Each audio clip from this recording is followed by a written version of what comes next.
Good afternoon, or evening, or wherever you are, and welcome to MySTREAMy Brony Theater 4000 more. Oh my god. Okay, I'm not mopey because I didn't go, but I'm more or less mopey because my head is not right. I don't know why. I feel a little dizzy, I feel a little lightheaded, I don't know what's going on. So I apologize if I'm a little bit slow today. A little bit slow today, man. Okay, so Cruiser is not going to be joining us tonight. At least for the most part, as I know. Yeah, because he's at you know where. And yeah. So welcome to the stream. And I'm guaranteeing our audience is probably gonna love because they're all at BronyCon. Of course they are. God, it's hot in here. Why is my air conditioner on? I'm gonna see if I can get my old pal Juan from the End of Game Squad to show up, hopefully. So, yes, welcome to the show, as the Dazzling said. That said, let's begin. What else can I possibly say about things that are going on? It's just like crazy stuff happening. Everybody is down at the other thing there. Oh yeah, that's right. I want to do something before I do. Yesterday, I went to Target and got one of the new brushies for the MLP movie. I got a Sea Pony Twilight. I'll just unbox this in a couple of moments because, you know, as you know, on my dresser up there, I collect a lot of brushies. So, like, yeah, the whole thing's gonna be a little slow tonight, so I apologize if you stick with me. Stick till Driftwood. There we go. Anyway, so yeah, I got this thing. It's gonna be great. I don't know what to do. I really don't know what to do. What am I gonna do? I need to do something. Oh, I got a Skype notification. Someone please tell me who's on. Well, it's just a group conversation.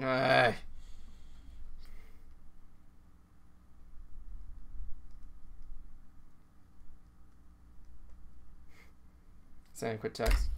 So yeah, I'm just gonna bust this thing open here. It's supposed to have a treasure inside this, the locket that Twilight's wearing. So I'm just going to bust this opening. So if you guys are toy collectors, you're going to think I'm an absolute monster right about now. How about that? You think that's cool? Yeah.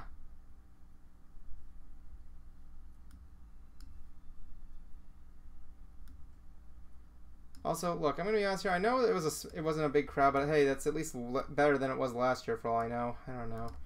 Everybody seemed to have a fun time either way. Gotta not let the numbers say stuff. If you know what I'm saying.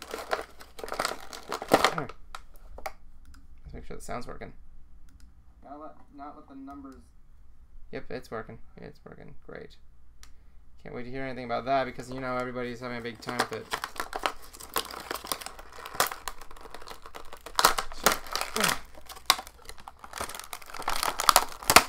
Oh!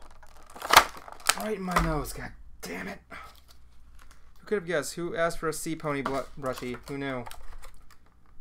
Okay, so I'm gonna just pry this open next. It's a struggle in and of itself to open this thing. I wish I could just do this in a montage, but I can't because I don't have any cuts. I'd have to pre-record that stuff, and I don't have the time to. And I really hate this with brushies. They have to have this little like crease there among the hair. It's really annoying. You see all this at Rare Toy Collectors? I'm making all of you mad.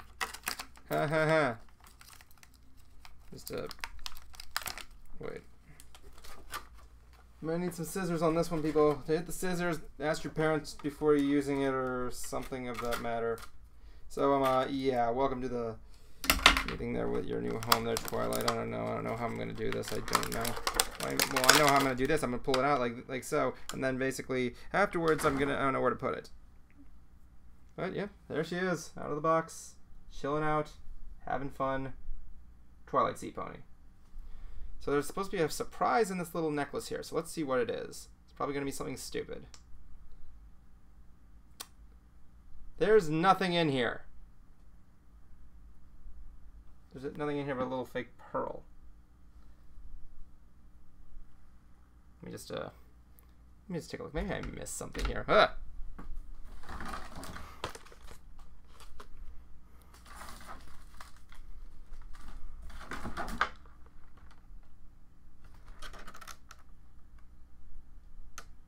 Oh, it says treasure inside. That's weird because this is clearly this pearl here. As you see, so you can see it's white. This one is pink. And here's pink. What the fuck? Am I supposed to like scrub it or something? Well, great. This toy is officially dumb. But I can't wait to add it to the other collections. I like how they got their cutie marks on the fins. Right there. Look at how cute it is. Look how cute. That's it. Except we'll be expecting a rose collar tonight soon.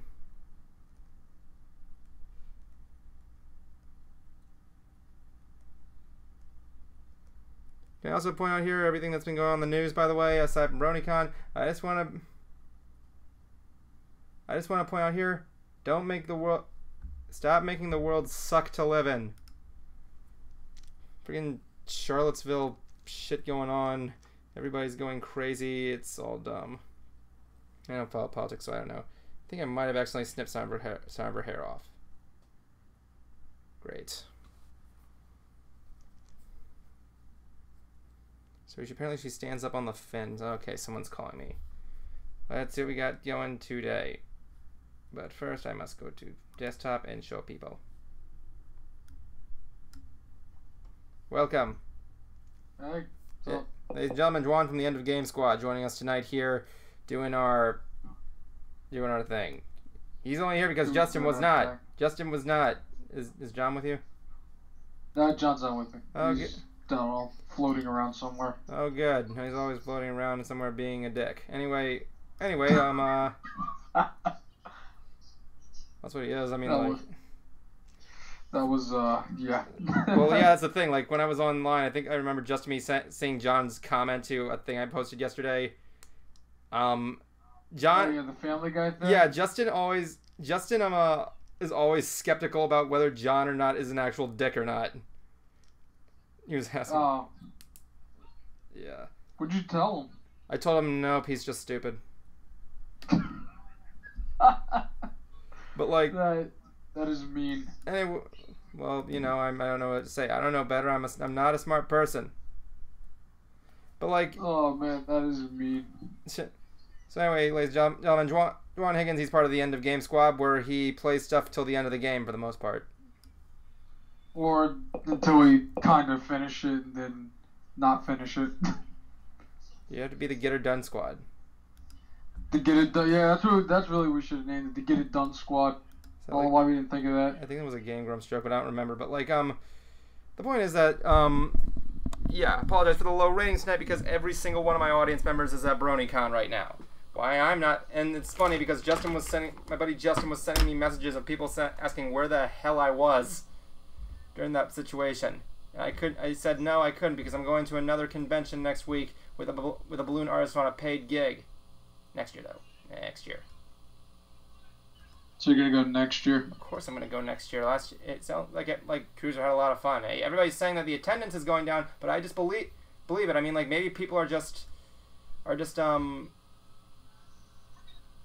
to that. The whole point of a convention is to have fun. I mean, it's not gonna be as big as MegaCon, but you know, it did fairly better than last year. So you know, you don't know. Is the Brony fandom like kind of dwindling down in years now? Like, I'm just curious out of straight curiosity. Has the fandom gone down? I don't think it has. Better or less, I feel like it more or less melded. I feel like it like melded into into like geek fandom. Like, you know, you go around, you still. The same thing happened with the Star Trek fandom. I mean, it was good. The party was amazing when it was like brand new and everybody was curious about what was going on. And then afterwards, it like melded its way into the history books as one of the second largest fan base in all of geekdom, or something of that matter. I don't know.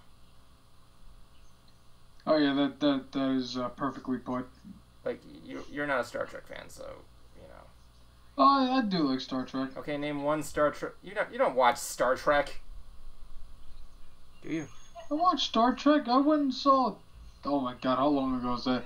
You don't remember I went and saw the movie one time in high school? Was it the first one? I think it was the first bad one in the series of bad ones. I have not seen. I have not seen the I saw the original one, the first one with what's his face as friggin' Kirk. I forgot his name. Oh yeah, that guy. Yeah, I know what you're talking about. Is he dead now? I can't remember. Anyway, the point being, like, yeah, I saw that and I don't remember anything that happened in it. Me neither. Something about, all I remember is that Leonard Nimoy was in there. Yeah, that was the only thing I remember was. I was like, hey, look, there's Leonard Nimoy. That's awesome. That was waiting for Patrick Stewart to pop up too for some reason. I don't know why. Because, you know, it's the only thing you think. You were like, why? Do you like Picard over Kirk? Yeah, I like original over Next Generation, but Picard over Kirk. Kirk? Yeah, I melded them together, so now they're one. It's like is that like their new ship name or something like that? Kurd, Captain Kurd.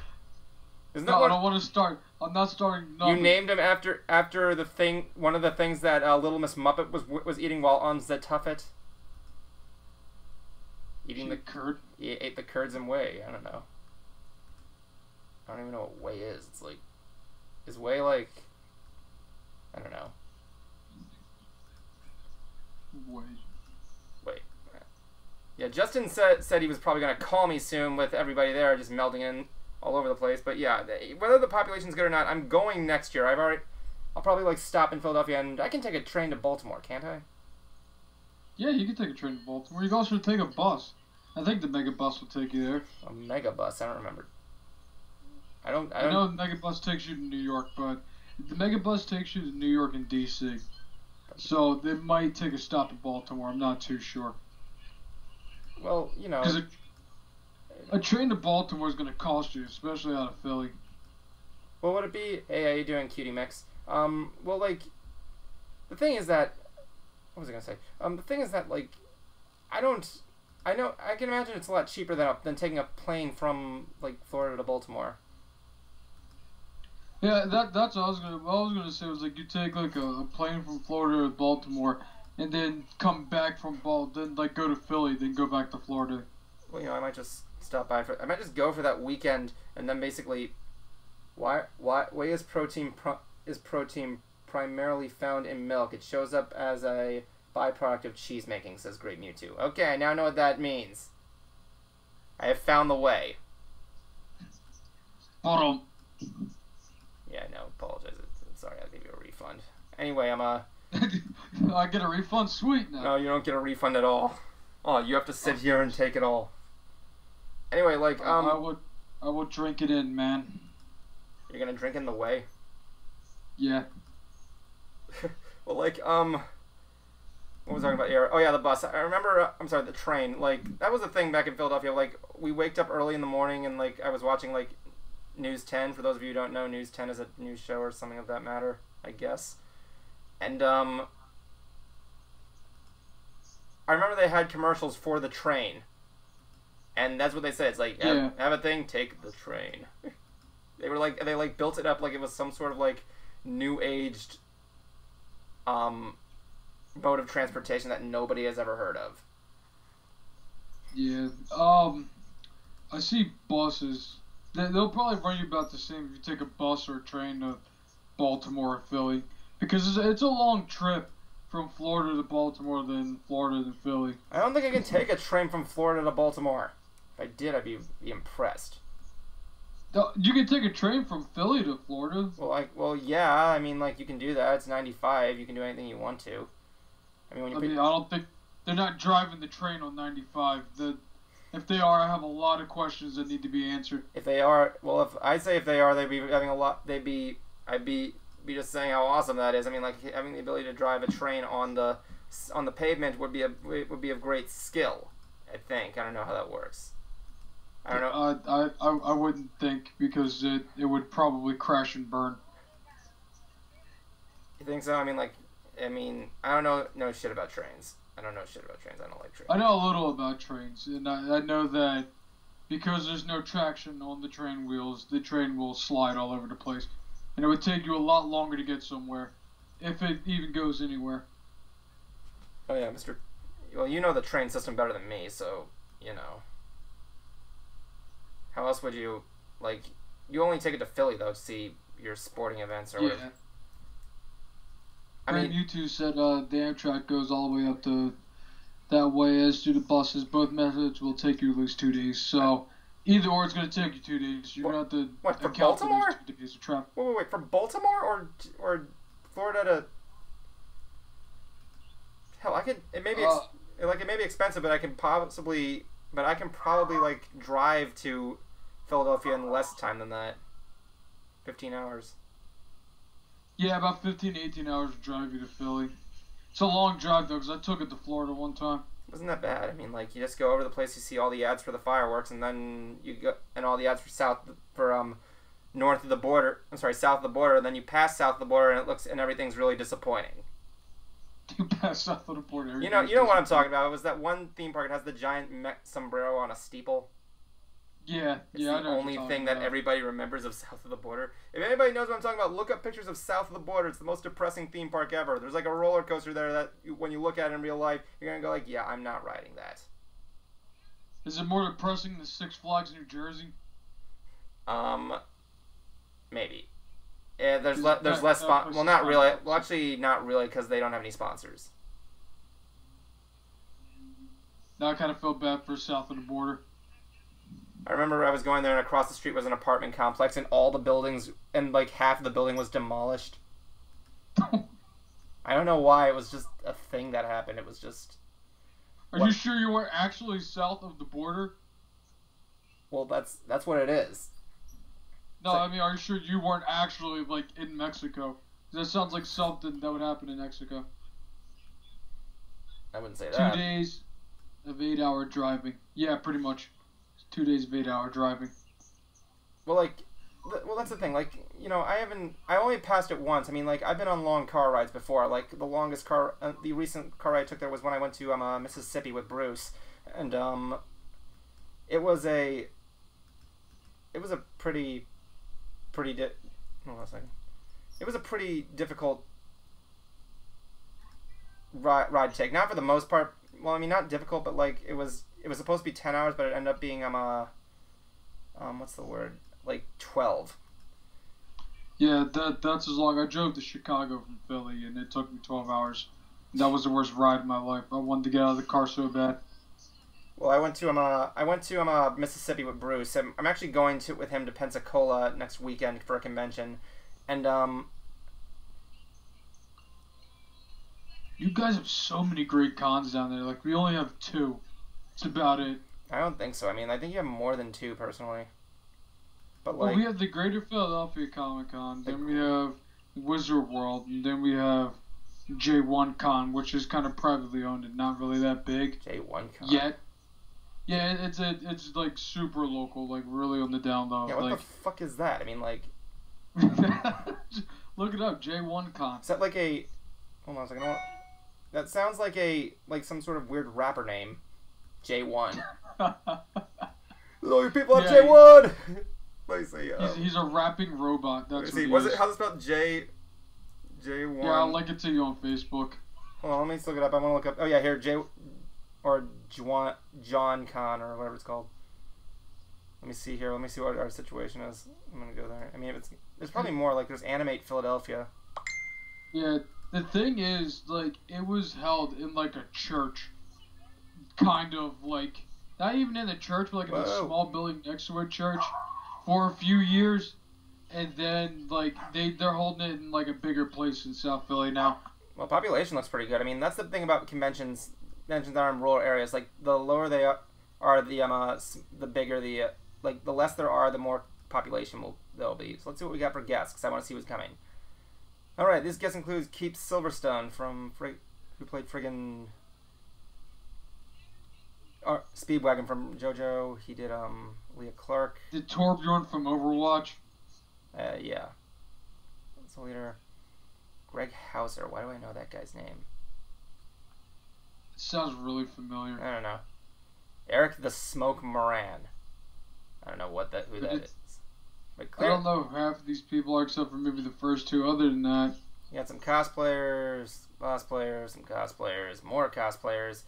You know, I met the voice of Edward Ulrich there, actually. Oh, Vic Mignogna? Yeah, I met him there one year, and I was like, oh, that's awesome. Yeah, let me see. I like how the first thing you see there is a giant picture of Eric Stewart. Yeah, usually like their biggest guest, they'll put him up there. Well, he's not there. This is just saying here. It says no here for. It just says that was him at 2016. I've met Eric Stewart twice, and I've actually met Eric Stewart twice. If you don't know, you know who he is, right? Yeah. He was the voice of. Yeah, he was there last year. Usually, like their biggest guest. You didn't answer the question. Who does he voice? Who does he? I was gonna finish explain what they do. They'll blow up. Basically, like what they like their biggest guest was, the year before. So like if they like let's say I don't know, like let's say you get invited to J1Con and you were like the biggest guest, you were the guest of honor. Next year when they're advertising for it, then you'll pick your picture be up there like, oh, last year we had Evan Bernardi from Mystery Brony Theater 4000. You know. The day that happens would just be the day I'm sorry, go on. The day that happens, what? I was gonna say the day that happens. Like, if I were to actually be a guest at a con, I always picture what the first thing I would say is say if I was ever called on the stage to say hi to people, I was gonna go like it's amazing. I can't believe it either. I can't believe I'm here. I can't believe somebody actually found me hilarious. I then turned there. Are you sure? Are you sure you want to do this? I get an acknowledgement. I'm like, I get an acknowledgement of it, and I'm like, all right, your funeral. If I ever got invited to a panel, I'd be like, well, this is your fault. This is your fault. Probably say something really, really obscene in the mic and then walk away. But like, yeah, that's the thing. Like, Meet the Stars of Mystery Brony for that. But he's trying to get me into Everfree Northwest. He just sent me a friggin' message, everything. But yeah, anyway, I met Eric Stewart twice, and yeah, he's an asshole. Why? I want to hear this experience. You don't remember? Okay, so no, I don't think you ever told me about this. Everybody, this is like notorious for people who have invited people. I'm sorry, a lot of people that have invited Eric Stewart to conventions always say the same thing. He's a dick. Brock's a dick. But like, yeah, the guy's like really egotistical. He's good to his fans, I can imagine. But for me, like when I was asking for his autograph, he was like trying to urge me to get away from his autograph table because I was like having a hard time choosing up which character I liked. But like, yeah. Yep. Heck, when me and Bruce saw him at Fandom Con, he was I told this story before on the stream. I apologize if you heard this twice, people. If you didn't get ready for me to break any of your childhood dreams ever about how you thought about Brock. Anyway, we made a Chinese dragon styled onyx in his honor, and we kept asking if he wanted to get a photo with it to help out with some of the publicity. He's like, yeah, sure, I'll just do it later. He never did. Even when he was right next to his booth, he never did. He passed the thing several times, never snapped a picture of it. Wow, that I've never heard that story. That sucks. Well, yeah, I know. He's actually said to be one of the hardest guys to work with, from what I've heard. Like, if you like him, good for you. I just was surprised at the way he was behaving. Heck, the guys kept saying how egotistical he was. But John and I met Lex Lang, you know, the guy that does Neo Cortex, War Greymon, and like a whole bunch of other voices he's done. We met. No, guy, what were you saying? I think I might have seen the I haven't seen much Digimon, but I know who he is. Yeah, I might have known him from a different thing though. Yeah, we met him. He was a really nice guy. John and I talked to him for about a half an hour. That must have been cool. I mean, like, Yeah, yeah, it was. Like, I'm friends with Vincent Tong on, like, Facebook. The guy, if you guys don't know, Vincent Tong is the voice of Flash, Sentry, and Thorax, and Donut Joe. And he also did a bunch of other stuff, including Matsuda from Death Note. Who else? Hold on a second. I gotta show you something. By the way, people, since he brought this up, I gotta show you guys something that Justin got me at his recent trip to from SuperCon. Hold on, I'm gonna put on my camera just so you can see this, because this is incredible. What he got for me. Was it the autograph? What, the autograph? You saw the picture? Yeah. Yeah, it's the new one here. Okay, ladies and gentlemen, take a look. Not only is this autograph of Dana Snyder, the voice of Shake, but he drew the picture. Oh, he drew the picture, yeah, too. That's awesome. Yeah, he drew the picture, and he was actually giving them out for free. Wow, that's awesome. Yeah, I really wanted to meet the guy. I mean, like, I just became friends with Frylock on friggin' Facebook. And, but Justin's friends with him on there, but we tried to get him on the show, but, like, not Mr. Brony Theater, but, like, on this podcast, but he said he's kind of already doing other stuff, especially with this podcast his friend is running called, Drunk at Disney. God knows. If you really want to cash in on a huge fandom, if you ever really want to cash in, I don't know him personally, but I know there's a couple of guys, like wrestlers, who are really big bronies. Are you serious? If you ever really want to cash in, like, you should try to hit them up, like, hey, come on the Mystery Brony Theater. What, do you know any wrestlers that are very big bronies? I think Corey Graves is one of them. He announces now, and Xavier Woods. Xavier Woods is a really, really nice guy. It's incredible. I met him last year at, like, this kind of SummerSlam meet and greet thing. Oh, yeah. That fucking reminds me. Yeah. Sorry if I interrupt you here. SuperCon, there was an autograph that I wanted to get, that I forgot to tell Justin to get you, but when we figured out he was there, but, like, I apologize. Sting was there at SuperCon. Oh, man, that was so cool. I love Sting. Yeah, Sting was awesome. I mean, like, he's retired now, isn't he? Yeah, Seth Rollins kind of retired him. Yeah, but like, what is it now called? WWF, or is it like friggin' WWE? Yeah, I remember it was called WCW, and like Sting was always my favorite wrestler. Oh yeah. Even when he went through the Darth Maul phase. You know, when he went through the Darth Maul. Yeah, I know what you're talking about. When he went from like white and black to like red and black. I don't know what that was about. Yeah. He had a talk show at one point. From what I heard. Yeah, if you ever want to cash in, you should just show those guys your show. Like, hey, hey, Xavier, you should check out Mystery Brony Theater. It's our show. Like, that's the thing about celebrities. I don't mind showing it to celebrities, but, like, the thing is that, Well, the thing about wrestlers is they're not really celebrities. Like, they're not, like, I'm going to call out some YouTubers, like, not by name, but, like, you know how most YouTubers are getting that kind of, like, celebrity kind of persona nowadays? I guess so. Yeah, well, like, they're not like that. Like, wrestlers, like, most wrestlers are down to earth. Like, every wrestler I've talked to is, like, really down to earth. Oh, yeah, because, like, wrestling is just acting. I mean, like, that's the thing. Yeah. Like, that's what we do. We act. That's the thing about wrestling. Like, have you ever thought about, like, what it's like going to an actual wrestling match? Oh, yeah. I mean, don't get me wrong. I'll admit to this somewhat. Some of it hurts, but a lot of it doesn't. We just make it look like it hurts. Well, I mean, yeah, I mean, like, that's the one thing about being a wrestler. You have to be like, my buddy Justin knows a lot about wrestling, like how to get blood. You know how they get the blood effects on the on wrestlers, right? Yeah, blood capsules. No. They do have some blood capsules because no. If there's a tape of Byron Saxton handing Roman Reigns, I know you all know these guys, a blood capsule when he was supposed to have like a broken nose. A lot of it is blood capsules. Unless your name's Randy Orton, you really actually want to bleed, then apparently a lot of wrestlers do that. Like they do the thing with the bleeding. Yeah, it's called bleeding. You pre-cut, you get a strike to the head, and then the blood comes out. No, it's the referee hands him the razor blade. Yeah, the referee hands him the razor blade. Sometimes they go to the announce desk. The announcers behind them the razor blade. I mean, didn't Hulk Hogan used to do that or something like that? No, Hulk Hogan did everything. The key word in this being did. They they did, yeah. They're trying to move away from blading because of this whole PG era type of thing. I would move away from blading in general because it's fucking dangerous. Yeah. I mean, like, there's a point, like, you know, there's a point where, like, you want to be, when you're a wrestler, you obviously have to have a lot of, oh, there is also a razor blade hidden in the clothes. I've heard about that. I've also heard people using nails. Yeah. They'll stick them, like, into boots and stuff. Oh, my God, that must be terrible.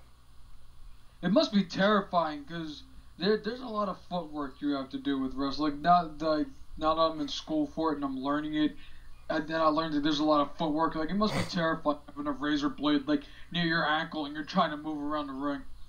Well, yeah, I mean, like, you look at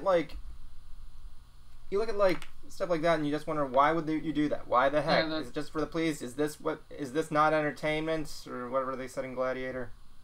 Are you not entertained? Are you not entertained? Right, I have to see that movie all the way through. It's like one of the... Also, a great YouTuber brought up a great point where he said and blood was too much of an infection risk. Yeah. Yeah, I don't want my wrestling mat filled with blood. But not only that, like, you have to think about it. Like, if a guy he gets bladed and he bleeds in like the first match, you'll still have like 3 or 4 or 5 other matches depending on where you're wrestling on the card. Now everyone's we're taking our bumps on this blood and everything, so it's it gets a little nasty. Well, yeah, I mean, like, you've been to hundreds of matches, no doubt. Not hundreds, maybe like 6 or 7, maybe 8 or 9 now. Well, close enough. I mean, like, you're the one that's keeping track. Close enough to 100. It's, yeah. It's like a tenth of 100, so Yeah. That being said, I mean, like, I used to play. I never was a big fan of wrestling. I mean, like, when I was really little, I saw it and I was like, okay, this is pretty cool. Then I kind of got old. I'm like, okay, this is kind of stupid. But like, it was. I will say, of course, it's less gayer than football. It's less gayer than football. I mean, Cruiser brought this up. Think about this. You're in the middle of a field squatting down in front of a guy who has his hands open, look like he's about to grab your ass, and then you throw something at him, and you're being chased by all these big, hot, sweaty guys, only to end up in a giant man pile in the end. Think about that. I want to record you saying that and show it to John just to see what his reaction is. Well, why not? You can just download it and show it to him. I mean, like... Oh, I am. Oh, I am. Every time... What is it? The 35 minute mark.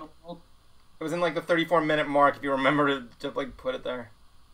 Oh yeah, definitely. Whenever someone says that football's the greatest sport in the world, I'm just gonna play that clip for the rest of my life. Right? I love sarcastable. It's so much better than football. Depends on what you're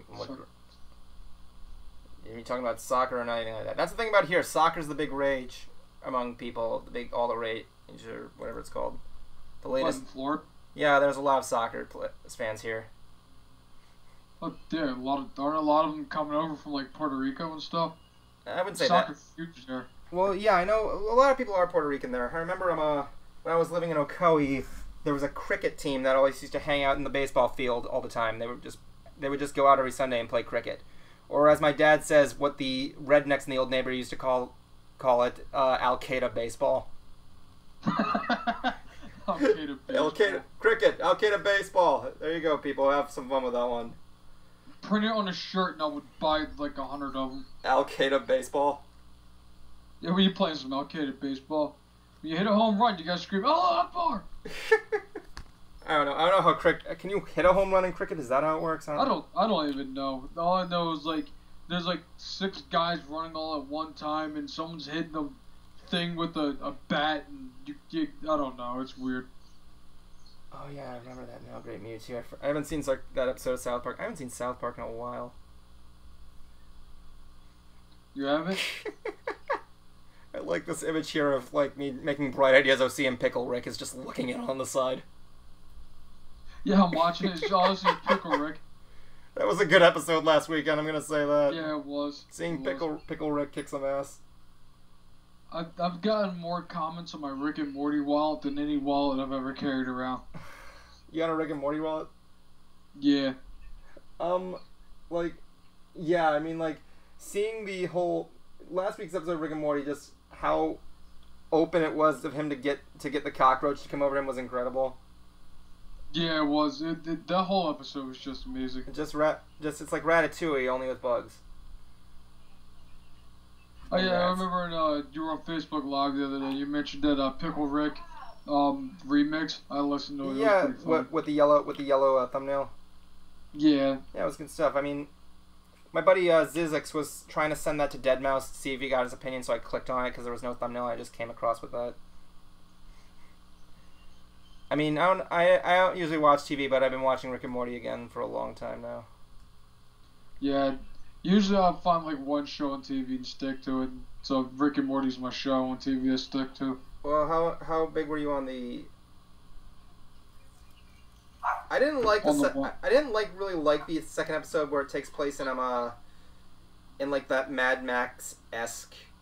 Oh yeah. World. Yeah. I mean, it was funny, but no, go ahead. Like it only depends on like I didn't see Mad Max, so did you see Mad Max Fury Road? No, I didn't. I didn't see the new Mad Max. Yeah, it was good. Well, it's good. It's good. The thing was, I thought it was a little too summer heavy. What do you mean? The episode of Rick and Morty. Well, Summer isn't that bad of a character. I mean, like I like how she's kind of getting more and more involved in the adventures. I mean, like then again, it's less Rick and Morty. Yeah. Fun fact: I'm sorry. Go on. Go ahead. No, go. Mine's gonna be kind of a different shift away from the subject. Yeah, because I was gonna say, well, it's not Rick and Morty in summer. You know what I mean?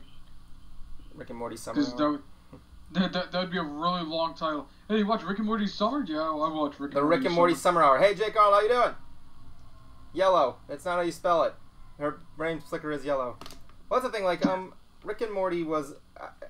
Higgins was the one that introduced me to the show. We were at the Grand Brony Gala, and Higgins just kept doing Rick quotes, and I'm like, what the hell are you talking about? Like, I knew heard of Rick and Morty, but I didn't know how popular it was. But like, so he showed me the first 3 episodes, and I thought it was just great. That's what I know. I literally stumbled upon it by accident. Well, did you ever see the Jake Arnold, are you at BronyCon too? I'm at BronyCon. Oh my god, if you were at Brony, you're not even a Brony. Brony, if you were at BronyCon, I'd just leave the room just angrily. I'm like, I'm done! I would send pictures. The funny part is, I just left Ocean City. Oh good, Jake Arnold's not there either. Great. Everybody was there. Like my buddy Justin sent me a message saying, "Hey, Evan, guess who's here? It's my friend Jackie." I'm like, "Oh come on, Jackie too." My buddy Nick's there, friggin', and like I said the first video he sent me was a girl who was a fan of my work, and another guy who was there dressed as one of the guys from Mystery Science Theater with a Tom Servo puppet that was functioning. It was amazing. And like, I'm like, okay, next year, there we go. You happy? Cool. Gotta find a way. What? Why couldn't you go again this year? Because one, I had to save some money, and 2, when Michelle came down, I had to save some money. But like the other reason was because on Thursday I'm making a 6-hour drive with Bruce to Pensacola for a convention. All right. If you have any fans that are in the excuse me, if you guys are in the Pensacola area going to Pensacola Comic-Con, I'm going to be there with Bruce Carr. He's going to be doing a balloon cosplay, and it's going to feature some guests, including let me see here. People cosplay to Szechuan sauce. Oh yeah, I saw that at MegaCon. There was a guy dressed as Szechuan sauce. Scott Steiner, aka Big Papa Pump, the Big Bag Booty. Rick Costnet's going to be there. Jackson Rathbone is going to be there. Oh goody. Hector David Jr., Martin Klebb from Pirates of the Caribbean, and the one I'm really trying to get 2 autographs from is Eddie Deason from Greece. Wait, like the Scott Steiner? Yeah, Scott Steiner's gonna be there. It was like Hulk Hogan with him. I gotta go to Pensacola. You can send. I mean, if you wire me the money through the thing, I can get you an autograph, an unpersonalized autograph. I don't know. How much does an autograph cost from Scott Steiner? I don't know. I remember last year they had a ring set up for people to wrestle in. Oh, that's awesome. See, we don't have cool stuff like that up here. Yeah, why do you think I left? But like, I'd love to go to school. Well, true, but you know, I've been wanting to move down there. Anyway, yeah, Eddie Deason is one I'm really trying to get there. You know who he is, right? Yeah, I think I do. Oh, really? Who is he? Who is Eddie Deason? I said think. No, I definitely know. You don't know who fucking Mandark is? Hold on, I dropped something. That was the reaction of no. No, I actually dropped something. Cool. Pick it up and answer my question. My dog is barking. Blue Psycho Pony, welcome to the show. For the sake of an argument, I'm going to say no. That I kind of remember. Eddie Deason, he's Mandark from Dexter's Lab. Dexter? Yeah. Mandark? Oh! Fucking Mandark's going to be there. The guy, he's the king of all nerd voices. Well, I'm more interested in him than I am Scott Steiner. Heck, he was also in Grease. People. Fun fact: I do not like Grease. You didn't like Grease? I did not like Grease. Don't you wanna? That's okay. You wanna know how I can fix that? Watch. You're gonna show me a parody? No, I was gonna say watch Grease 2, and then you're gonna say, okay, I like Grease now. No, Just trust me. If you want to appreciate Grease, just watch Grease 2. That's all you need to say. Do you know how much I didn't like Grease? I completely forgot there was a Grease 2. Yeah, it should probably stay that way. Grease 2 was really not good. It was essentially the same story. With just the girl was the popular person and the guy was just a dude from Australia. And it was the first screen debut of what was her name? Help me out, comment section. What was that girl's name? I have to look it up. Michelle Pfeiffer? Michelle Pfeiffer, yeah. Yeah, Michelle Pfeiffer's first movie was Grease 2. Just like how Johnny Depp's first movie was Nightmare on Elm Street. That was a good movie. Yeah, well, the first one was, yeah. Yeah, the first one was. The other ones were just complete garbage. Are you going to see the new It? The new It? No, I'm not going to see the new It. I am. I just want to see how comparatively bad it's going to be from the last one. Well, that's the thing about the It movies. Like, it can't be that bad. Well, first of all, I liked the original movie. I thought it was great. I like what they did. Yeah, the original movie was fantastic. I mean, you can't. For those of you who think it's bad, I mean, there's no denying that it had a large influence on people's fear of clowns. When in reality, in the movie, the clown does absolutely nothing. He shows up. You realize my fear is spiders. Oh yeah, right. That was the. I don't want to spoil the ending there, but let's just say the ending, like most Stephen King movies, is really disappointing. Good effect though. It was a good effect. I'm not going to tell you what happens in the end, but like, you know, Seth Green was in that movie. He was. Yeah, he was the. Seth Green was the redheaded kid that had the blonde hair and told the jokes. That was Seth Green, from the guy who made Robot Chicken. Yeah, the guy was Chris on Family Guy. Yeah, he's a good dude. He's a brony. He is. He is. Yeah, he's a brony. There's a famous picture of him at BronyCon or like Comic-Con. He was posing next to a giant statue of Pinkie Pie. Yeah, Seth Green's a good dude. Yeah, I heard he's really cool. Like, one guy I want to. He's like one of the many guys I want to meet before I die at age 35. Okay, don't worry. Kevin Kess. I got a chance to attend BronyCon either. Thank you, Kevin. Thank you very much. It's okay. I mean, like, if you didn't attend it, it was big. From what I heard, Cruiser was sending me all kinds of stuff. He got pictures with Kathy Westlock. He got one from Vincent Tong. He met a lot of people there, which was a shame. It's okay, Evan. I didn't attend BronyCon either. You just said you did. So, you know. Let the record show my buddy here is not a brony. So, just to spice up the conversation here, who wants me to make him to make an OC from my monitor on this stream? Oh God. Yeah. What? Sorry, I gotta go somewhere? What? No, you're not going anywhere. You're just gonna do it. You're gonna do it. I can't do it. I wouldn't. What? No. Yeah, you're gonna. I told you. I laid down the gauntlet. If I can get like 50, if I can get up to 50 followers on Twitch, I will do it. Everybody follow End of Game Squad on Twitch so that way I can continue doing this. Good, because that channel Do doesn't it. exist. I want you to, or the Facebook or the YouTube page. If you look at the at 2 episodes of Mystery Brony Theater at the beginning of season 4, you can see a link to his page. Endgame Squad? Yeah, Endgame Squad. Remember, you're the guys there, and I had that friggin' stupid "Hear the engines roar now." Yeah. So if you that was everybody at the end finally does the quote that I knew everybody was gonna comment by yelling, "It stinks." Well, I want to load. Oh, there we go. Oh, wait, what the fuck? I got somewhere I gotta be now. No, you don't. Hey, at least I'm not like one of those people who bash bronies. Yeah, I know you're not, for the most part. Okay, so you're not gonna do it. I'm just gonna make one in my image of what you would look like. There, that'll make things a whole lot better. Let me see what... I told you, I will do it if I can get up to 50 followers on Twitch. Fine, this is my variation of him. You're gonna have to see what's going on there. So let me see. I'm gonna make his height needs to be... How about you make one of John Cena? I should make one of John Winters. Do it. Do it. Do it. Okay, Please Job. Do it so I can screenshot it and send it to Sure, him. I'll send one of Job Winners. Okay, so heights. I'm gonna go with just right there. I guess I don't know. Do it. Do it. Make one of John. Make one of John. John Winters is the other guy in End of Game Squad. He's kind of a dick, but So says Cruiser. He's kind of a dick. So I'm gonna put that there. There we go. All the way. Hey. The way you said that. Oh, whoa. What? What?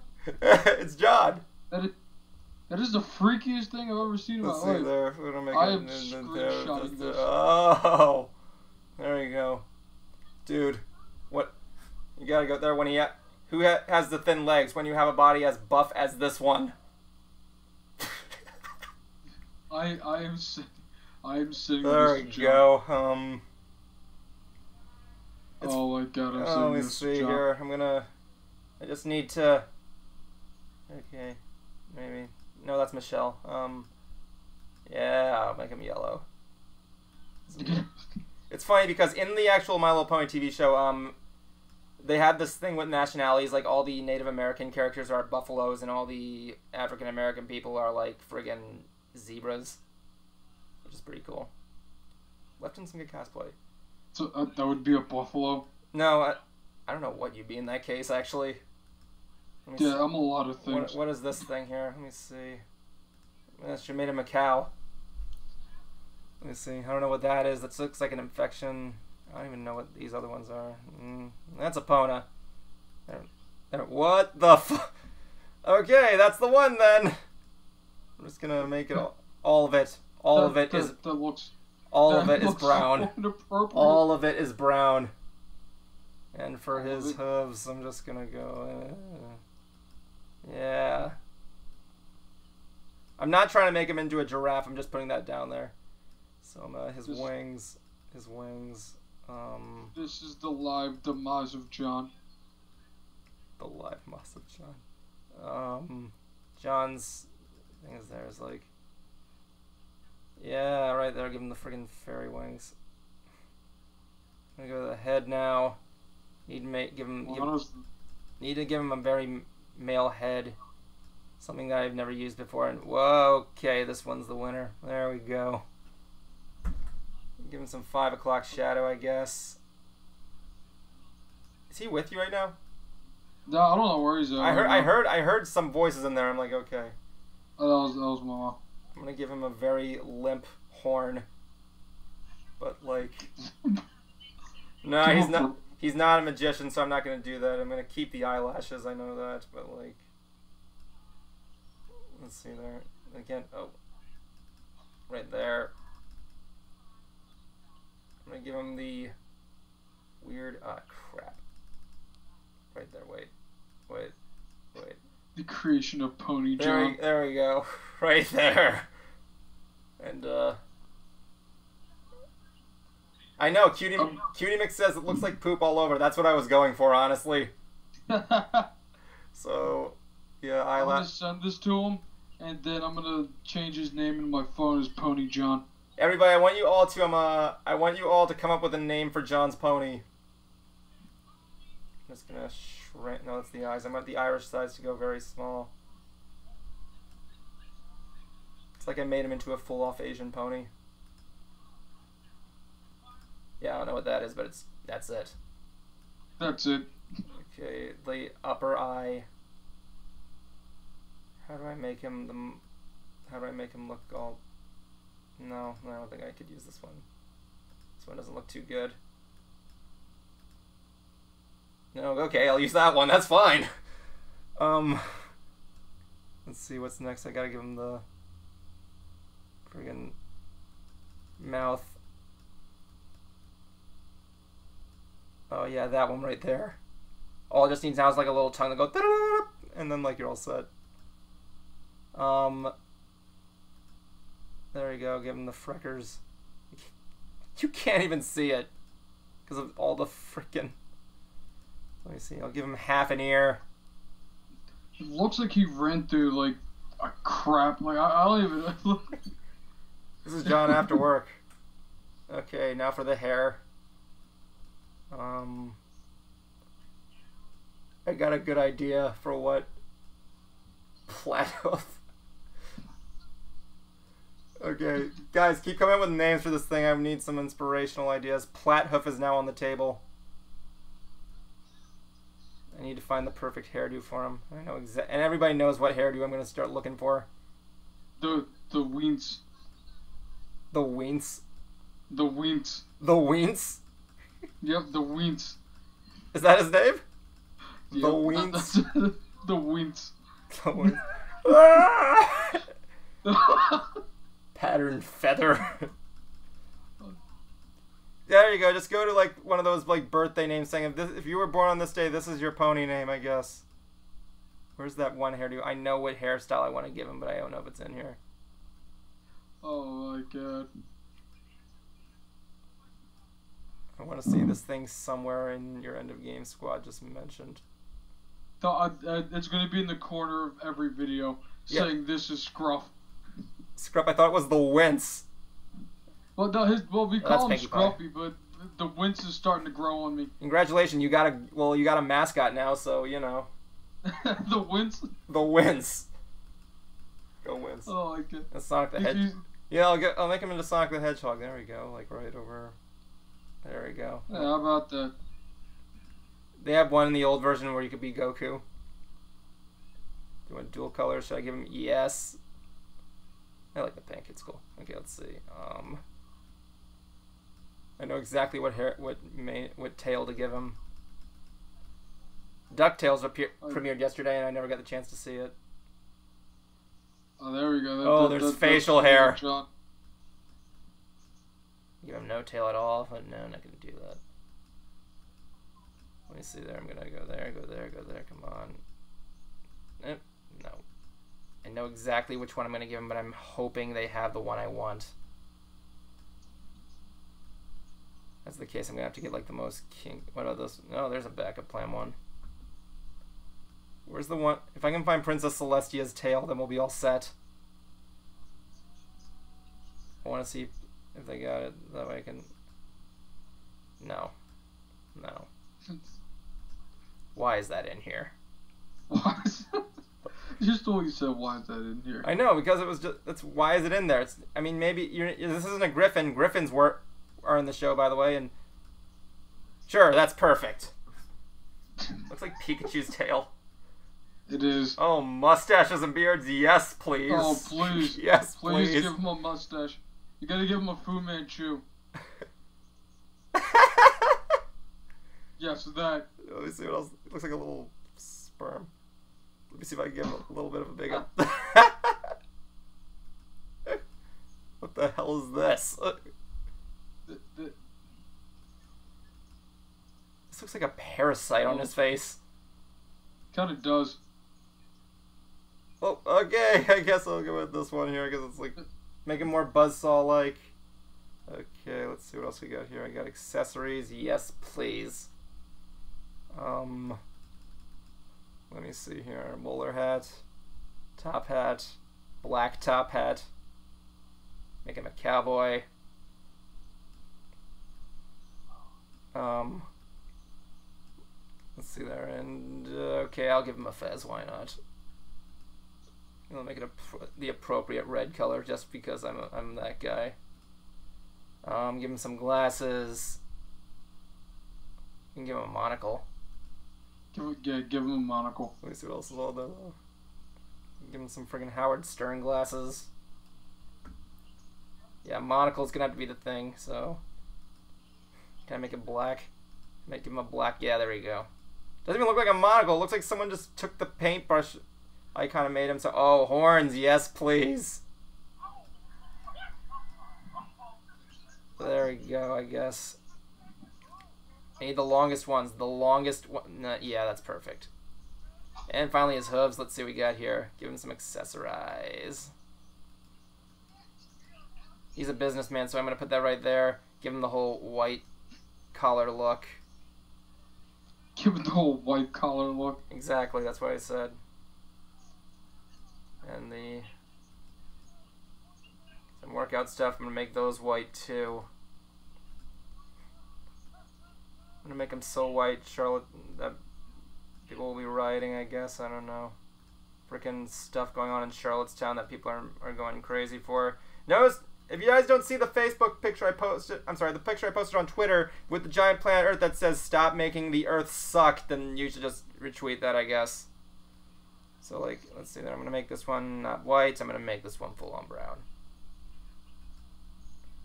Okay. Is there anything else I can do? I think I can.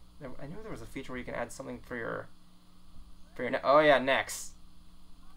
Let's decorate him and give him like a little bow tie. Can we give him a bow tie? I guess so. I don't know what that is. What the hell this thing is. Religion's not in the show. Ooh, Marge Simpson stuff. Oh yeah, let's make him Jewish. Now we're just making John Jewish. Nope, here's a better one. There we go. Right there. Perfect. Oh, wait. Yep, there we go. I'm going to make the color of the thing. Obviously, I'm going to make it pink. Why not? Whoop. It need to be pink. There we go. I cannot wait to send this to John. There we go. Now let's give him my best. Let's give him a nice vest. He's going to go on safari. I want you to start coming up with hobbies for the wince. For the wince? That's his name, the wince. That's what he gave it. So he's going on safari. He came back and got a giant fungal disease, I guess.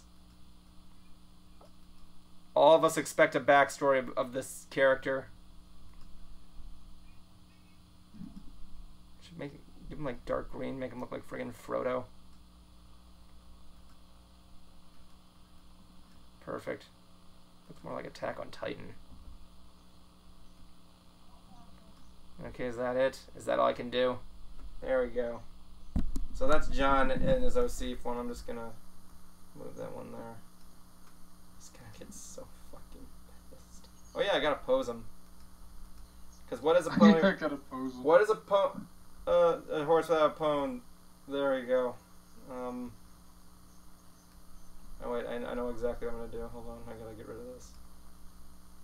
So I'm gonna just drag him to the middle. Got a good base start there. So I'm gonna just, so I like where he's at right now, except I'm gonna just take this. Just cheese. Hey, the Cheesity. Cheesity, welcome to the show. I didn't go. And then I'm just gonna. I'm sending this to him right now. It's not done yet. I mean, I have to pose him in a different. I have to pose him. I mean, like, you know. Tell me when it's done.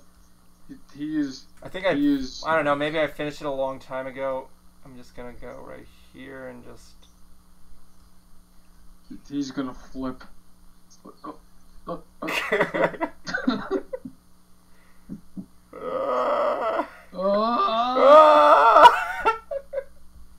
It looks like a Bana and Cotton Candy had some interesting fun. No tears, Evan. There's always next year's. Thanks for the words, guys. Thanks for the words. I mean, this is what I've come to. I didn't go to BronyCon. Look at me now. I'm making OCs for a guy who. Look, looks like he's about to rock out. Yeah, there we go. Okay. Just go. So this is the wince, aka my buddy John's OC. So I should just send it to him now. Yeah, that. Yeah, hold on. Let me just Well, you know, yeah, he probably wants to use it, so I can give him a background. Oh yeah, it's perfect. And right there. Let me see. I can put him in Dragon Ball Z. I can put him in Hell. I can put him in like every Slender Man forest. Put him in every generic Slender Man forest. Exactly. This guy thought of everything and nobody really uses the backgrounds. Whoa, okay. Oh! I was not prepared for that one, ladies and gentlemen. He's flying. Holy crap. Wait, you gotta just get the hooves right there. Just go like, yay. He has to pop and lock that stuff. I just gotta make him point a little bit. Just gotta make him go like, I have an idea. Wait, what should be the message I should send to him? I'm on a live stream with Evan. This was my fault.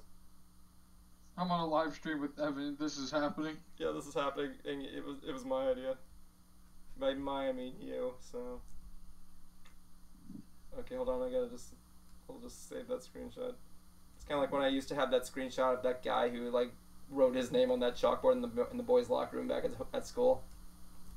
Oh yeah. I wish I still had my phone that had that. So yeah, that's him there. What I should have done was I should have just chose the randomizer.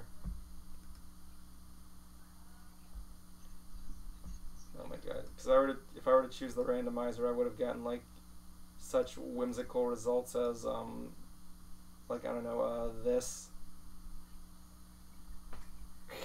That's even better. Looks like the Jolly Green Giant. That's short.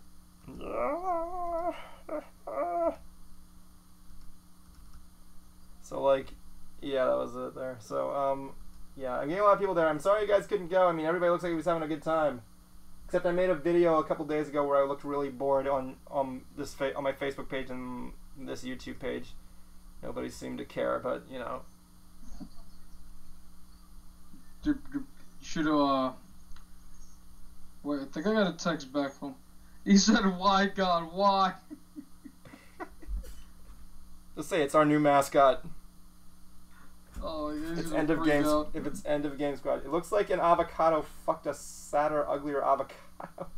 Is that a Deadpool reference? Deadpool reference. No, it was.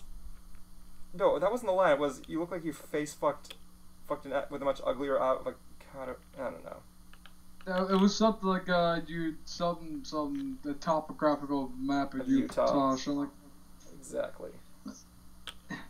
His catchphrase says, "Kill me." Kill me. He's still not getting the whole thing there on his face. I don't know what that is. I think that's like a sperm or something. What is this on his face? I should have made the beard white so it was like his little buddy, the sperm. There you go. His name is like the Wince, and his trusty sidekick, the sperm. His trusty sidekick, the sperm. Yeah, that's what that is. I mean, like, hold on. Maybe I can make that white. Can I make it white? White. I was like, it's our mascot. He was like, white. Or moldy banana pudding from a Jello mold. Well, you don't know that. I mean, like, banana pudding doesn't... Is it pudding or Jello? Hold on. Let me see if I can make it, like... Oh, man. He does not like it. Of course he does. Bow to your new god. Oh, man. I should have did different colors in the background. I can't change the stash style. I can't change the stash style. Oh, you can't change stash style? Well, I can do the style, but not the color. But as a squeaker. So what, you wanted to say like one of those? I don't have a squeaker voice, so I can't do the voice. Like I've seen people furries have the squeaker voice. It's really cute. Look that stuff up. It's adorable. Do it. If you don't, you will die. I do have to take my car on there, don't I? Trance him through the woods. He's on safari. God, what have I done? What were you saying about your car? I have to take my car on my grandma's house to redo my driveway tomorrow. That sucks. Yeah, well, no, they redid them 2 years ago, and then they didn't do them ours. So now they're finally doing ours. Okay, the blue cheesity is John's voice. OC's voice. I don't know what you use on. So cool. You got the cheesity doing giving him a What squeak we do it voice. now? What? All right. I'm gonna move my car around my grandma's house. It's okay. Thanks for joining us tonight. Yeah, I'll come back. This was fun. Well, I'm probably gonna be doing my audiobook reading at right when you get by the time you get back. That's the thing. So like. Yeah. Yeah. So this was fun. Thanks for having me on, Ed. No problem. Remember to I'd love subscribe. to come back. Remember to subscribe to End of Game Squad before End Game Squad. End Game Squad. There you go. I'll type in the chat. There I am, right there. Yeah, there you go. I'll click on their channel. Click on that guy that said hi and just subscribe.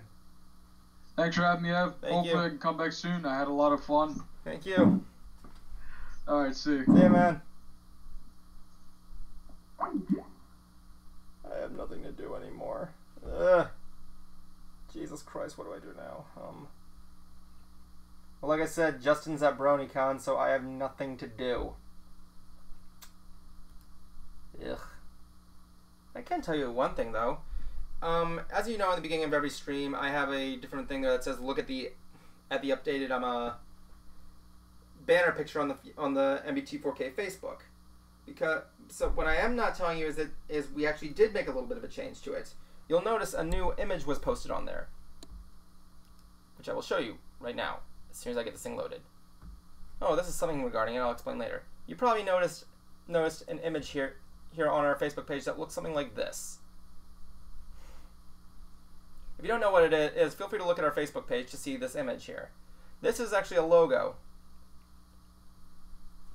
for an upcoming project that we're doing with Mystery Brony Theater. The project is called Project Cyclone.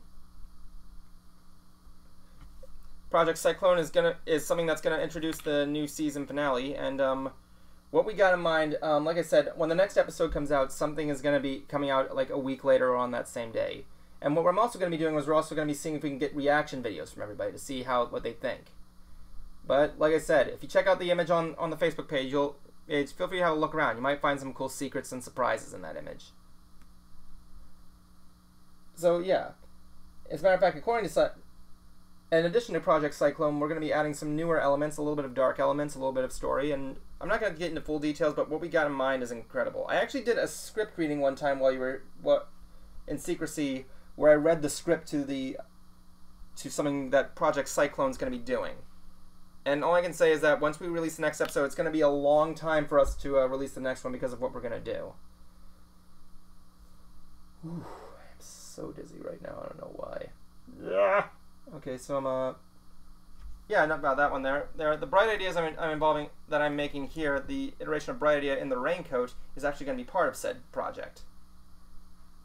What is it going to be about? You'll have to see to learn. Feel free to ask any questions about Project Cyclone and what's going to go on.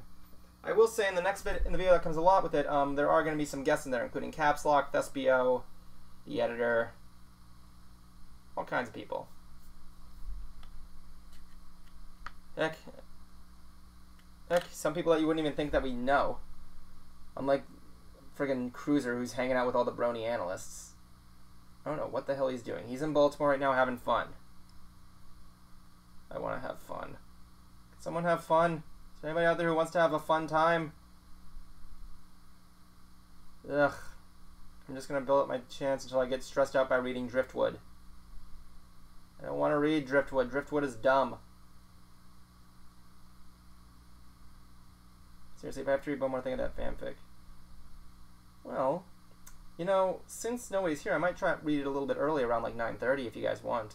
Because, you know, I know how much you guys like to torture me. Because, you know. Fine. Cheesity, you'll raise your hand for some reason I don't remember.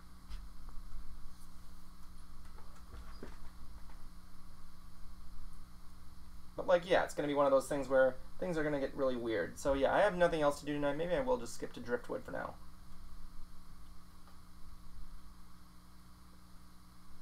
I'm only going to be reading it until Rick and Morty comes on. Because I want to see how if they can possibly find a way to top Pickle Rick.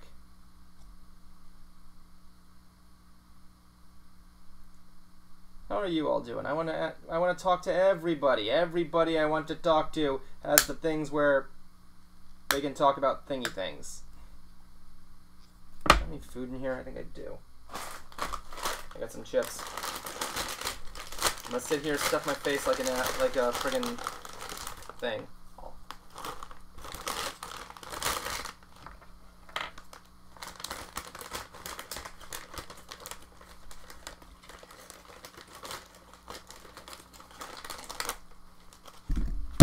You know who else didn't go to Baltimore was my home state for 20 years. Now I wish I hadn't moved, especially for the reason of the stream this built around. I know, right? I'm sorry you couldn't stay that time, Kevin, man. It must have been a fun time there. Thespio, that's what I said. Yeah, I meant to say Thespio.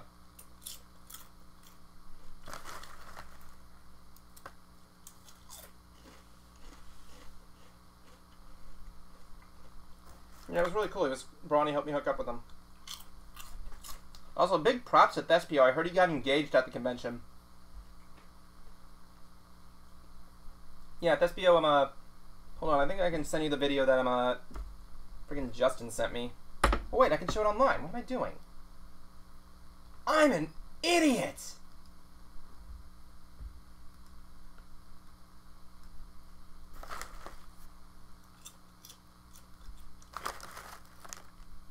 Oh.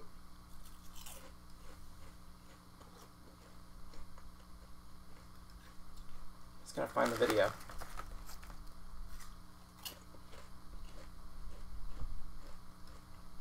Okay, fuck that. It's gonna make... If they're gonna take forever, then so will I. Why not?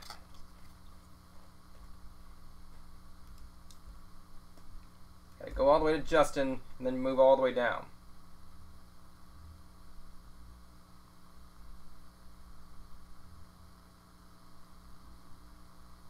Where is it? No, no, no.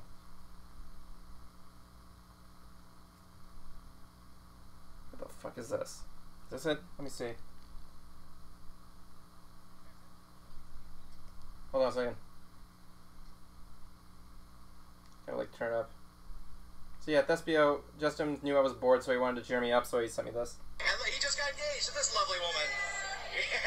You should have came. Look at that. Hopefully, Evan, that'll be you one day. With your... Thanks for not finishing that there. So yeah, Thespio, got engaged at the convention apparently. So it's really good that he's doing that. You'd be surprised. I mean, like a lot of people are. Brony chef got engaged. You know that. Other than that, I really don't know anybody else.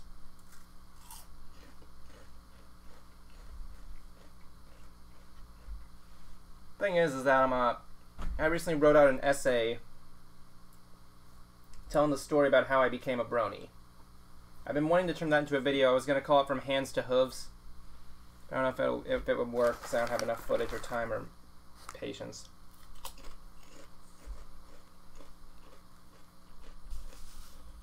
Suppose I could read it online. I don't know what I would show you. I'd have to put an image here and I don't know what to choose. Next week, the next stream for next week is gonna be a little different because I'm gonna be in Pensacola at Bruce, so we're probably gonna be streaming from our hotel room. Joey O from Pony Meets World was meant to join us, but he had to get some stuff done. It sucks because I really want to collab with him. He's been wanting to collab with me. He actually wasn't able to go to He actually wasn't able to go to BronyCon either, so he wanted me to read this essay. I will only read this essay, but if you do, you best get ready. I hope you guys are fine with things that are real, because things are about to get fucking real. You're about to learn about really big things about my life. Because when I read this, it's going to be something really weird. It's a story. I like telling the story, but it's going to be pretty interesting. I'm going to probably just use the thumbnail.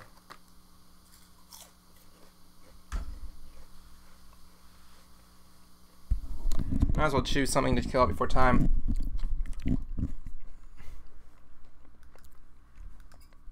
Alright then, ladies and gentlemen, you want to hear that story? I will tell you said story. Just one moment.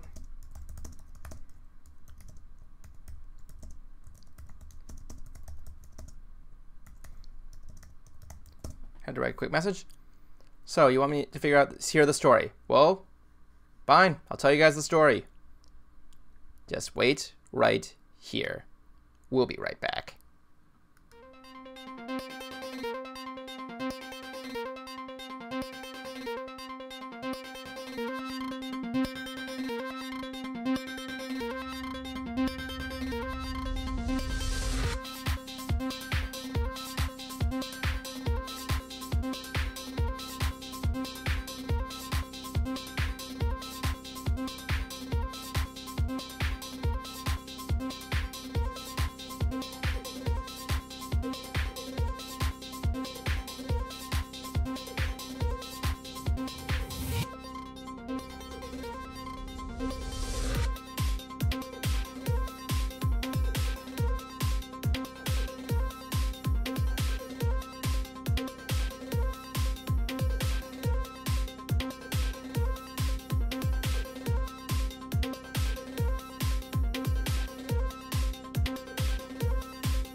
Welcome back. So I'm about to show you this story here. I'm waiting for the thing to open up right now. So this is stuff that's going to be a little bit real. Like what you're about to hear is an interesting story about what happened, about how I got into this whole mess. Because the story is actually very interesting because like I like telling the story to everybody, and I've been wanting to make this into a video called From Hands to Hooves, but it's going to be a little bit stronger than what you think. Like this is what you're about to hear is something that's really been huge on my life. So I hope you guys enjoy it. I just gotta do something really quick.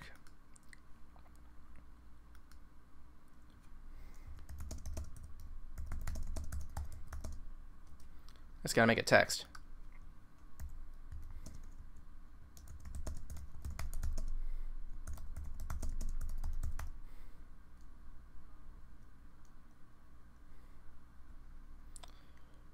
Okay, let me just put a text here so everybody knows what's going on. Because if they don't, then everything's going to be crazy. There we go. So let me begin by turning off the face cam. Here we go. Alright, I'm going to put this thing in my mic. It's a little close to my mic. Here we go. My name is Evan Bernardi. I am a filmmaker and nerd who lives with his parents in Florida. My dream is to find a career in post-production. My goal is to get an apartment for me and my girlfriend, whom I've been in a long-distance relationship with for 6 years. So we can live happily ever after. But one other thing that you should know is that I am a Brony. What is that, you ask? To put it simply, I am a part of a large fandom that likes the show My Little Pony: Friendship is Magic. For many years, I have been an active part of the community of Bronies. I attend meetups, I make pony videos, and I also attend conventions where I like to dress up as my favorite characters. I've even been a guest at some Brony conventions. This fandom is a large part of me, and it became an important chapter in my life. Apologize if I pause or stutter, by the way. Just zoom in. Wrong one.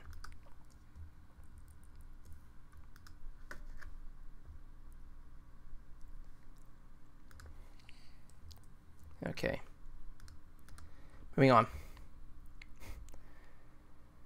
Once in a while, I look back and wonder where I would have been today if I didn't become part of this fandom. Most likely, I have no friends, no skills, and possibly no life. Recollecting the road that led me to join this fandom is a story I enjoy telling people. It's a story that teaches people that things may start off rough at first, but soon one thing will lead to the next. And in the end, well, for lack of better words, the magic of friendship will help propel you forward. This is the story about how I, Evan Bernardi, became a part of the Brony fandom and how it changed my life. Growing up, I didn't have any knowledge of the show. My sister had some pony toys, and of course I preferred my Legos, which I still have to this day. I do remember watching the original Generation pilot episode called Rescue at Midnight Castle after my sister rented it from a magical movie house called Blockbuster. I thought it was okay, but it didn't stick with me. Flash forward. In 2011, 11, it was close to the second half of graduation point. It was close to graduation from high school. And at this point, it was mid-season 1 of Gem 4. During these years, I got into online gaming. My 2 favorite games were Team Fortress 2 and Garry's Mod. I still play these games to this day, even. While playing, I spoke to people from all over the world on Steam. We were having fun, and it was easy for me to socialize with others, which was very big for me. You see, growing up, I had 2 disorders, ADHD and Asperger's syndrome. For those of you who don't know what these are, ADHD causes people to have difficulty paying attention and usually uses hyperactivity and impulsive behavior. Causes that. Excuse me. Asperger's syndrome is a type of high-functioning autism that affects social skills and causes people to only maintain intelligence in certain areas that they're familiar with.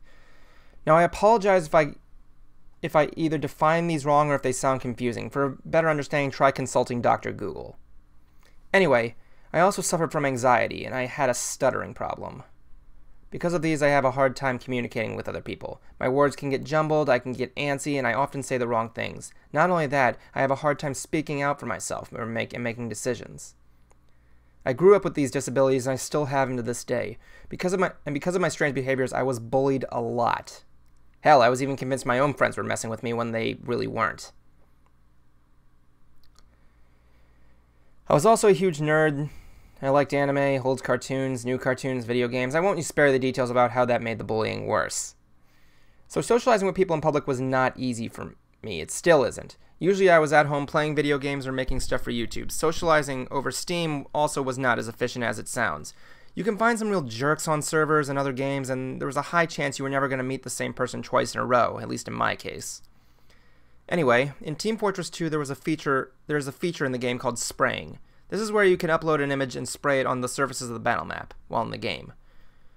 I don't know what it's for, it's just there. While in the game, I was noticing that people were spraying these weird, colorful creatures all over the place. I didn't know what they were at first, but after looking carefully, I pieced together that these were horses. I paid no mind to this and just brushed it off. Later, I played Garry's Mod, and like in Team Fortress 2, players were spreading these horses all over the place as well. As I looked closer at these images, I felt like something about these characters seemed familiar. Then some guy who had some sort of projector add-on that allowed him to show videos on the map says, "Hey, let's watch ponies." All of his friends then spawned chairs and sat down and stared at the screen. But since I didn't have the add-on, I couldn't see anything. It was then that I realized that these were My Little Pony characters. Now, I had no idea why these grown men were watching this, but then I looked at these characters again and thought they looked like something from a parody from... Excuse me. But then I looked at these characters again, and then I thought they looked something similar to a parody I saw in one of my favorite cartoon shows, The Grim Adventures of Billy and Mandy. They did a My Little Pony parody called My Troubled Pony. Picture MLP meets a soap opera of some kind. Yeah, that was... So I was beginning to think that somebody made a series or a webcomic that continued this story and I was just getting popular. Yeah, that was stupid. But regardless, I didn't mind or anything. I just didn't want to get involved. Later during high school, I had to begin prepping for college. All my life, I planned to move to Orlando to live with my father and my stepmother. You see, when I was 5, my parents got divorced, and as I grew up, I didn't realize what was going on between them. And when I did figure stuff out later in my years, it affected me very much. Even the word divorce made me upset. Most of the time, I could hear my folks fighting all on the phone. It scared me. It made me cry. It was also one of the reasons why I had to start seeing a therapist. Heck, I was even more confused when my dad got remarried. The fighting would later stop, but as I grew up, I often thought back about it, and it was always affecting me. And after living with my mom, I wanted to grow up to later live with my father. Not that I'm saying I didn't get along with my mom. By all means, I love her a lot. She loves me a lot. I just wanted to get to know my father a bit more since I didn't see him that much. Excuse me. But when it came to choosing colleges in Florida, that's when the stress started to fuse and that's when the stress started and the fuse was reignited between my folks. My mom wanted me to go to Full Sail and my dad wanted me to go to Valencia. I kept getting persuaded by both sides and I was getting more and more nervous about how one person would react if I didn't pick the one that they suggested. It was like the fate of the world was relying on this choice, and this is something I hate. I hate disappointing people. In the end, I chose Full Sail, and my father wasn't too big on it. But he still gave me shelter, a bed to sleep on, and a car to drive. Unfortunately, I didn't have any form of income during these years because I couldn't hold a job while at this school. Full Sail is a 2-year trade school where a semester could last up to 4 weeks, and it's expensive as hell. So I got help from my folks and some leftover graduation money. But this was just part of my troubles. When I finally moved down, my mom kept telling me to do things. She told me to get health insurance, get food stamps, get welfare. I didn't even know what any of this stuff was. My dad told me not to do it and roll with what I had. Because of this, there was arguing back and forth. When I was 5, I was upset about them arguing before. But now, I was in the middle of it. I should have seen this coming. I mean, my mom raised me and now she's worried since I'm living with a guy that she left for reasons I don't know about, nor do I care.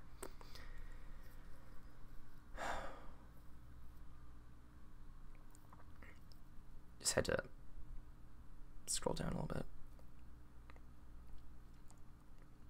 But what's worse is I had nobody to talk to. My school had no guidance counselors, I didn't have any friends because I had trouble socializing, and my long-distance girlfriend didn't know what to say or do. I couldn't go to my stepmom because she was going to side with my father, obviously. I had nobody to talk to. I was stressed. I was scared. I had nobody. Every night I would usually cry myself to sleep. I was scared to talk to my folks. I just wanted to live my life and enjoy college. And get help. The only happy places I had were online gaming and YouTube videos. Either way, they weren't much help. I didn't know what to do.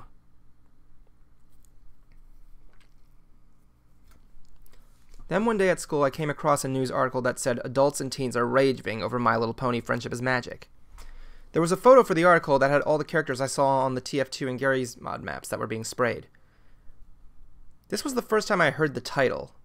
I thought it was a movie at first, but upon reading the article, I learned this was a whole TV series and it had a rather particular fan base of adult males called Bronies. I thought it was interesting but weird. But it still didn't interest me. A few nights passed and a college friend of mine posted a picture of a Fluttershy and Pinkie Pie toy he got at McDonald's. He stated that he was happy to have gotten them, and I commented saying you'd be the last person I'd expect to be a Brony man.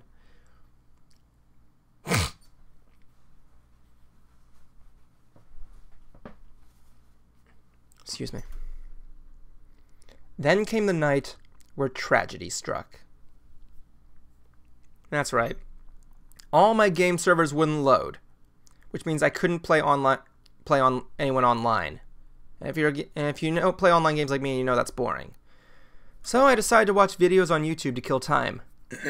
Out of nowhere, in the related video section was a video called Fluttergasm. The video was called Fluttergasm. Don't take the name out of context. I can't remember if I clicked it on purpose or by accident, but regardless, it played. It was then upon watching it, the whole thing was a clip of Fluttershy reacting to Rainbow Dash on her wanting a pet. It was then I finally said, "All right, I have nothing to do. Let's have a look. I could use something new." I immediately looked up My Little Pony Friendship is Magic pet episode and started watching the episode entitled May the Best Pet Win. Now bear in mind, I knew nothing about this show. I didn't know who any of these characters were or what their personalities were like, or their names for that matter. I was going in blind. When I started the episode, literally the first 5 minutes answered everything about these characters. Everything. Thanks to the various voices and accent, the pets they had, and the way they behaved, and the things they were doing, I was able to learn what these characters were like instantly. I didn't know anything about them, and I was able to get a grasp on what their personalities were like. Rainbow Dash was competitive and athletic based on how she was racing the other pets in the beginning, and how she was all boasting about how fast she was. Rarity's voice is prissy, and she's well-mannered, and her pet looks high-class and well-groomed, indicating she was fancy and ladylike. Applejack had on a cowboy hat, and she spoke in a southern accent, indicating she was a farm girl. Fluttershy had a high and anxious voice, and she dug at the dirt nervously, indicating she was a shy character. Twilight's words were verbose and professional, indicating that she was the genius.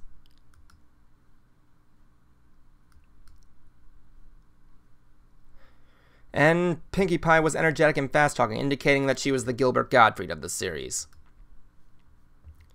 Or, you know, the eccentric one. This scene is easily one of my favorite moments in the series because of this. So I watched the rest of the episode and I thought it was okay. Later that week I was home alone and had nothing to do, so I decided to check out the first couple of episodes. I even took a video of my cat watching it. It was on my phone and the quality was shit. You can actually look that up on my YouTube page to see my cats watching My Little Pony. It's a very bad quality video.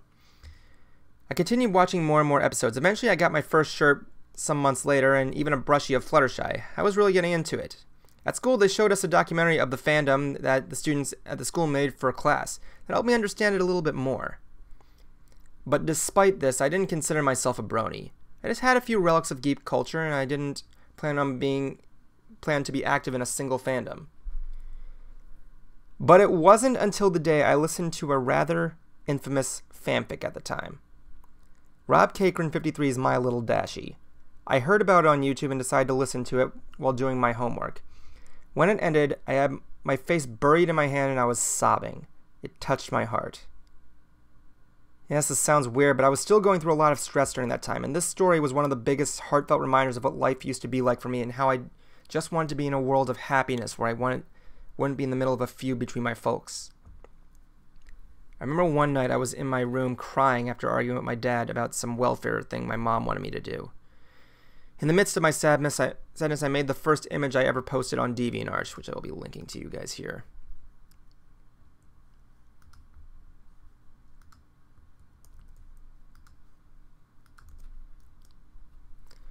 If you don't believe this, the description of this art piece says it all.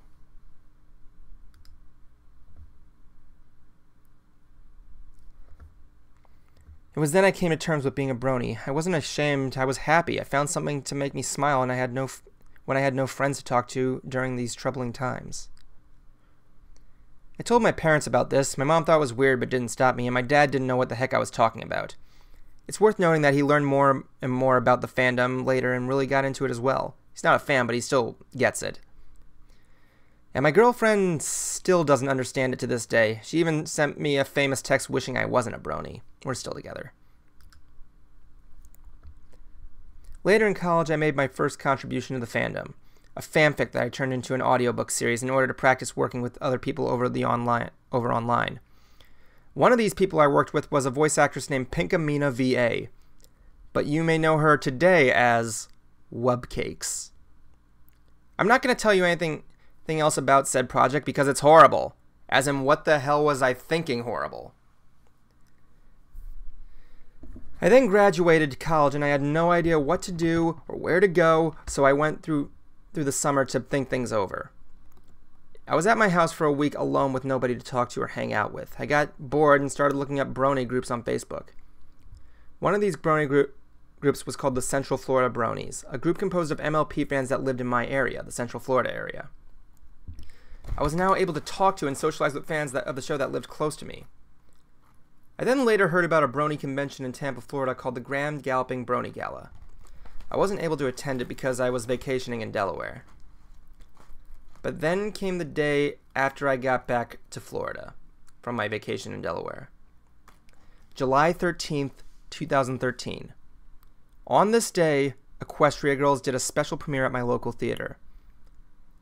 I had my ticket pre-ordered, I made pictures telling people I'd be there, and I got up supremely early to get there in time. This was my first meetup.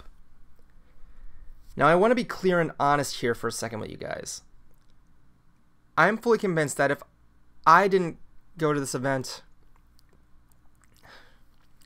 I probably would not be writing this.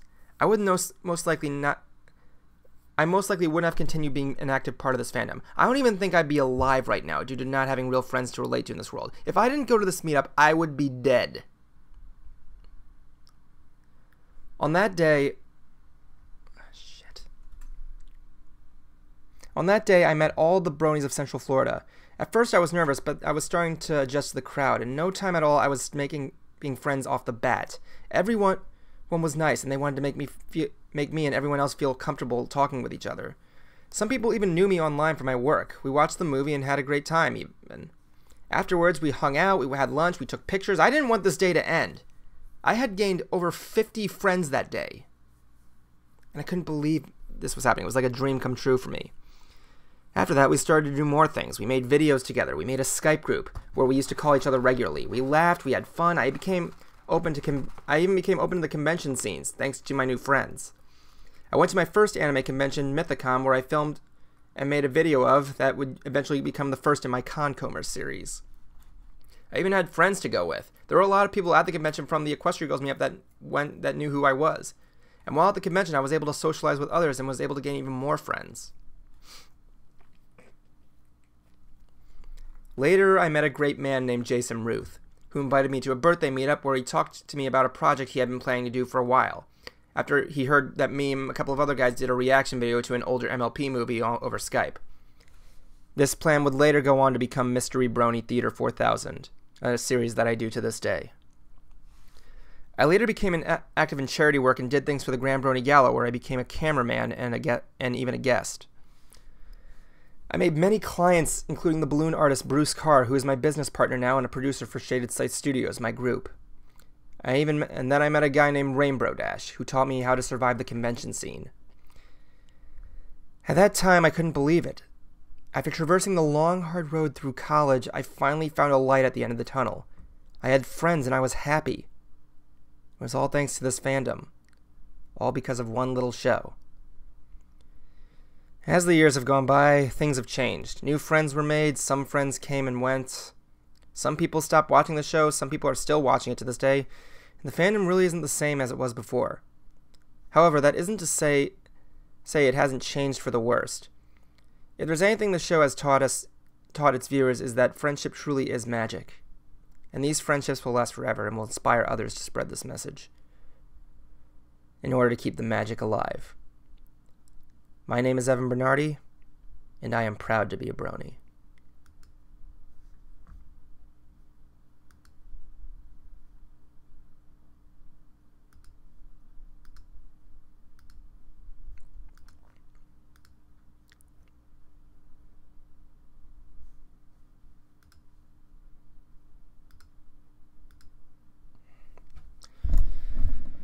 Whew, sorry, I sound a little scratchy there, and I had to pause a couple times, had to clear my throat.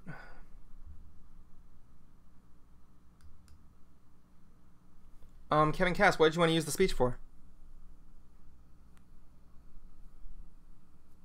I mean, if you're gonna do it for video, I'm not that good a speaker. I was only speaking bad because, like, I wasn't prepared to do it tonight.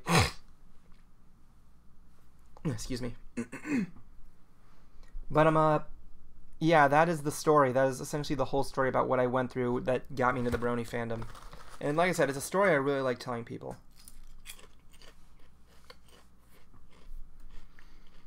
And,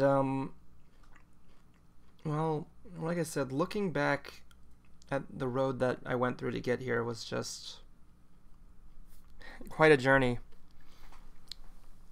If you actually look on my YouTube page, I'm Evan Bernardi, you can actually see of the video I made of this whole journey that I made to, and of the Equestria Girl, not the whole journey, like, you could see the video of the Equestria Girls meetup I went to, and it was one of the biggest things in my life that I will never forget. Like, everybody remembers it.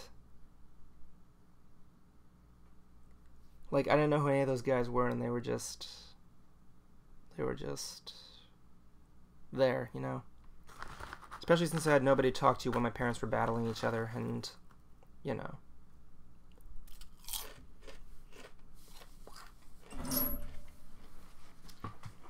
Like I said, I mean to turn this into a video, but, like, it only depends on my time.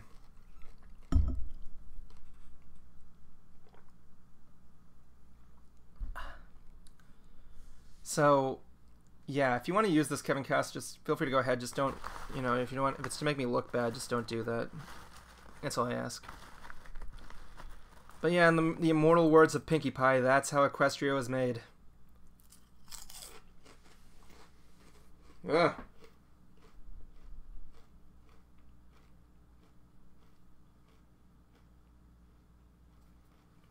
If you want to use it for that, it's cool. No problem.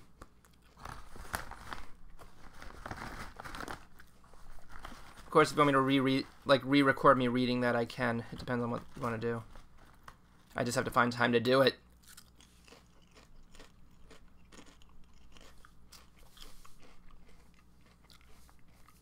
But yeah, like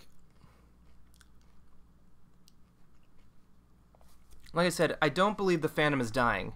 By all means, I think the Phantom's here forever. It's just melded itself into Geek Phantom in general. This was the Fluttershy I actually got that day, and I used to keep her in my pocket during film shoots for luck. She's always on my shelf. There's actually a video I have of me buying her too. It was a first experience and I was nervous. So like, yeah, that was the... You'd be surprised, things come and go.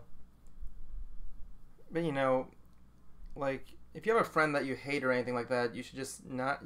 if you like... What was I gonna say? I don't know why I said that, but like, emphasis on the conditions there. I'll see what I can do. I'll see if I can. I'd be happy to help you out. Hell, if you want to like I can see what I can do. I just gotta find time. I probably won't be able to do it until when I get back from Pensacola, which will be a couple of weeks. But to hear the fact that how much of an impact it made on me was just amazing. Just seeing what we got here. Hell, if I probably didn't watch that, go to that meetup, I'd probably not be on the stream right now. It's weird, isn't it? But yeah, I did mean when I said I would probably be dead if I didn't go to that meetup because, like, you know, I can't socialize. I don't know who I'd talk to. It would be nuts. I mean, like, I probably meet people at work, but I'd probably not want to see them again because you want to get away from work. And I guess I got all of you guys to thank because, like, all my life I just wanted to make someone laugh. And that's why I do Mystery Brony Theater, because I just like making people laugh and doing different reactions and everything, and as well as parodies.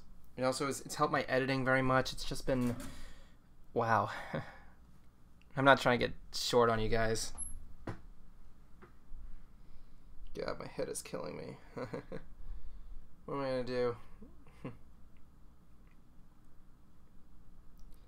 And who knows, maybe Brony kind of is going to be a big part of my life, just seeing all these people. But the fact that remains is that... What do you mean, like Philadelphia, or were you talking about Delaware?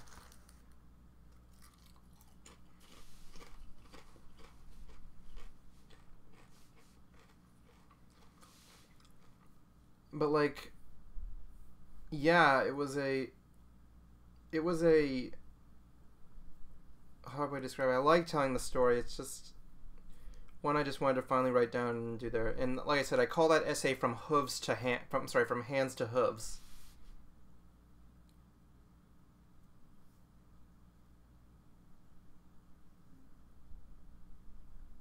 Of course he didn't.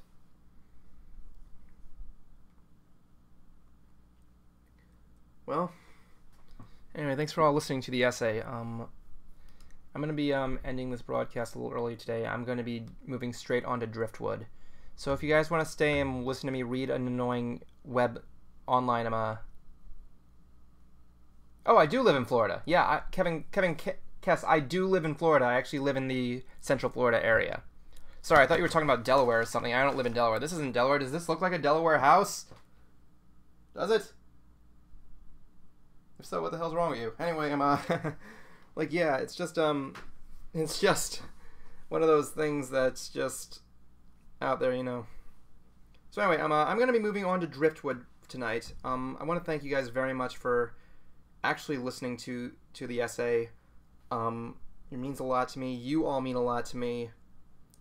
And I'm just glad I was able to make you laugh. I'm sorry again if I was a little slow or raspy at reading that. My head is a little sore and I'm kind of a little bit tired.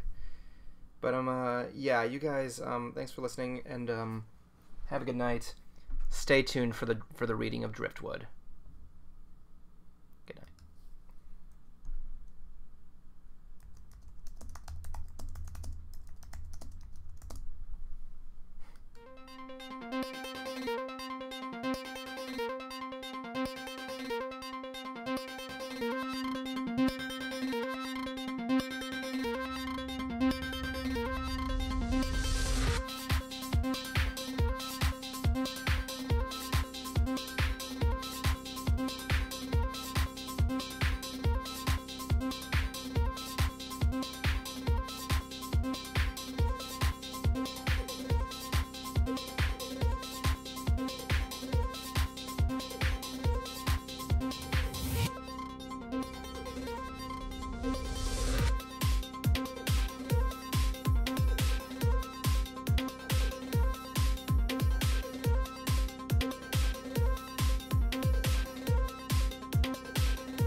face came off.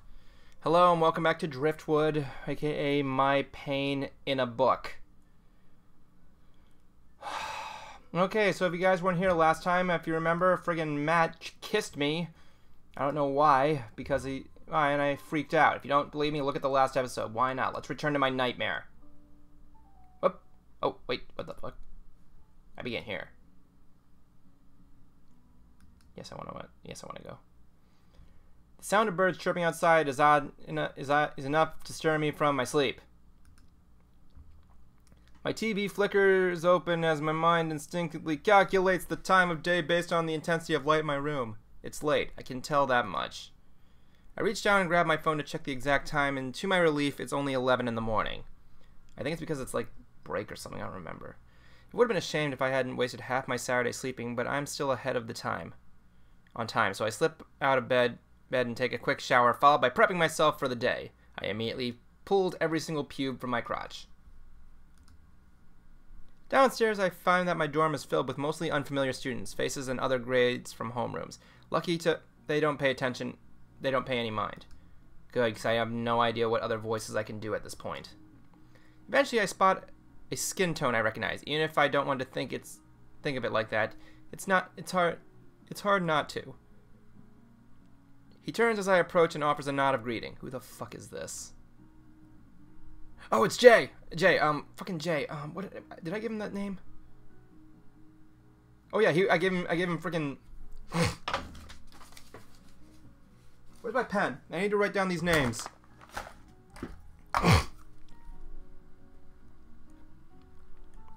Oh yeah, there we go. I remember, I gave Jay Shaq's voice.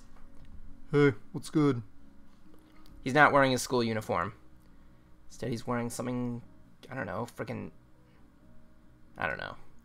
In my haste to get out of the room, I mistakenly slipped mine on without a second thought. Ah, crap! I forgot I still own my own clothes. Jay offers a comforting grin as he knows the feeling of getting caught in the habit of wearing the uniform as well. It's fine. Some other people actually wear the uniform all the time. Elric. Kind of weird if you ask me. Oh yeah, Elric's gay. Elric butts into the conversation as well as shaking his butt on Jay, having been talking with the other classmate nearby. I don't actually mind it too much. Either way, what's going on today? There is an open space here. I have no idea who's going to come in the room next, but I swear it had better not be Matt. Jay and Elric exchanged looks between each other in the moment before chuckling at my question. They then started making out with each other instantly. Nothing, dude. We're like any teenagers, just chill out on the weekends. There's some clubs and stuff, but that's the whatevs. Yeah, Mallard was talking to me about them the other day. Nah, man, don't listen to him. Damn, what kind of boring crap will he push you towards? It's just like a game developing club, a writer's club, what else? Elric glances up at Jay, leaving the rest of the question to his taller companion. He's not really that tall. Is he? Looks like he's smaller. Maybe he is taller. He's taller, that's kind of to scale, I guess. Film club, art club, all that kind of stuff. You could check out the front desk if you want on Monday. Joining a club gives you extra grades or something. The two of them look at each other over my shoulder for a split. The two of them look over my shoulder for a split second, and I'm tempted to follow their visual lead, but I feel an arm touch around my shoulder. Please no. Please no. Please no. Please no. Please no. Please no. Please no. Please no. Don't let it be who I think it is. Don't let it be who I think it is. I'm gonna click, and it better not be who I think it is.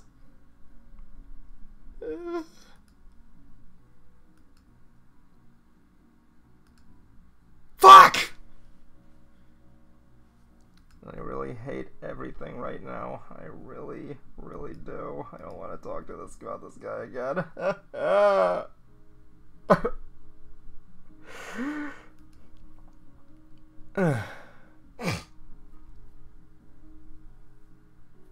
Alright, fine.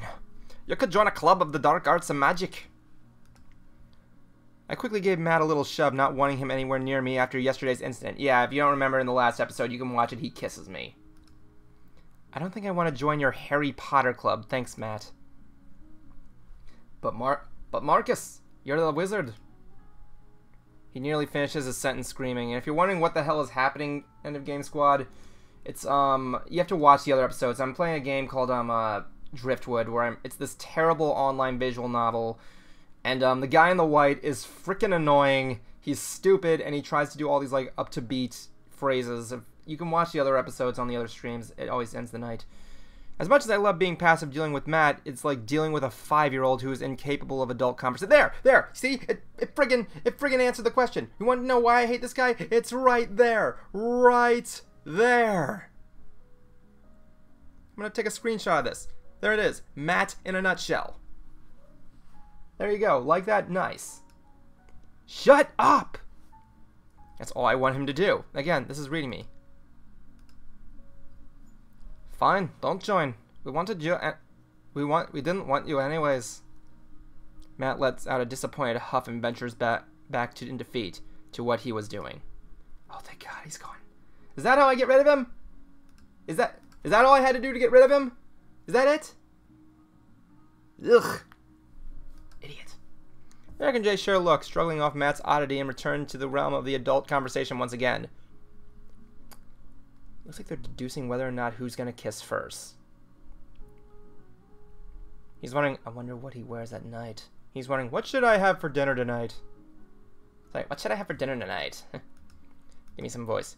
I'll take a look on Monday. I've never really been to clubs or groups or anything, though. It's worth a shot. Plus, it's something to do after school. You might find something you like. Jay purses his lips from... What does that mean? I enjoyed culinary club back when I was in it. Oh yeah, last time we met a very sexy girl who wanted me to join the culinary club. Forgot about that. She was nice. We've been thinking about starting our own club. It's kind of pointless since this is senior year and all. Oh, what about? Music production. Not enough people are interested in it though, so it probably isn't gonna happen. Hello, I got a person. How many need to be interested? How many need to be interested? And well... Wait, is that how it's supposed to be written out? Pretty sure that's not how it's supposed to be written out. I mean, it should be how many people need to be interested. And, well, what keeps you from doing something you like in your own... I don't even want to continue on that passage. Actually, we do, but if we had club rights, we would later use a room in the school. We would get a monitor or a teacher. Mentor or teacher. Jay scratches his back. No, he is not... Oh, right, maybe right there, I don't know. Back in his neck and... What? In self-conscious manner. We'd also get an allowance from the school's budget to pay for new equipment. Oh, I see. I can't help but feel like these two are hinting at the idea that I should join their cause, but music production has never really caught my attention too much, and it's not like I'm jumping out of my shoes in excitement for the idea. That isn't stopping you from doing a music theory report with that shy girl, isn't it? I also don't have much of a clue who would be the fourth in our standing group, even if I was interested. It better not be Matt. I glance around the dorm rooms, bemused, not entirely sure what Elric and Jay want me to say aside from showing interest in joining them. Join us, Marcus. Bzzz! Lucky my phone vibrating in my pocket caused a great deal of pleasure in my body. The two nod their heads, gesturing for me to take the call. Ooh, this is pretty. I step outside the dorms, finding out that the weather is as perfect for a weekend as it could possibly be. Warm, sunny, with a refreshing breeze.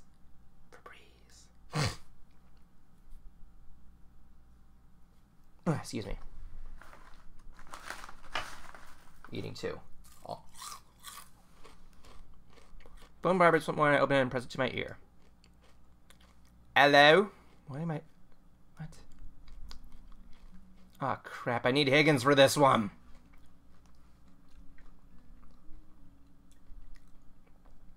Shit, what does Mom sound like? Yeah. Hey you, how are things? How are you? How is school?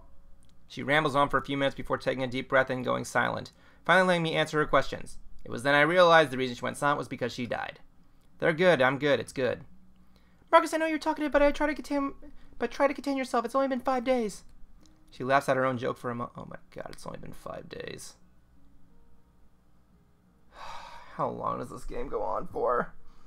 She laughs at her own joke for a moment, leaving me to just roll my eyes. Her sense of humor is beyond lame. Either way, I'm forced into sharing with her about the school and the people, how I feel about everything. People pass by where I stand with each occurring minute, and before I know it, I've nearly spent half an hour listening to my mom lecture me about how I need to be careful to keep up my grades. Okay, thanks. I'll call you back sometime next week, but I need to get going. Alright, remember, exercise your shoulder muscles. Okay, love you, bye. Hung up, not wanting to hear any more of their overprotective rambling, as I stare down at it and my phone, hoping it would start buzzing again.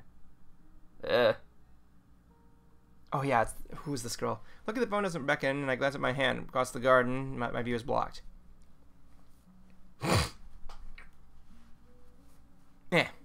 Okay, Kyrie, what voice? Oh yeah. Fucking Kyrie. She sure had a lot to say. Her voice is easy enough to recognize as sarcastic and robotic, but it's still a little perturbing? Perturbing? Is that a word? Is that a word? Is that a word? Is that a word? I can't tell. Why were you listening? Were you listening the whole time? Her red-haired girl just grins, shrugging her shoulders. Affirmative. I might have. Who was it? Your girlfriend? Her face droops down in a dull, unamused grimace and at the mention of the term girlfriend. It was my mom. Kyrie blinks a few times, as if embarrassed by her assumption, but her hips... her... Jesus! But her lips curl back in a sarcastic, easygoing expression. Oh.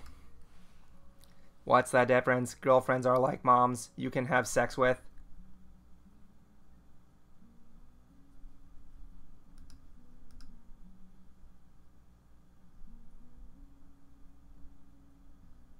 No comment on that one. I don't even know what side to take.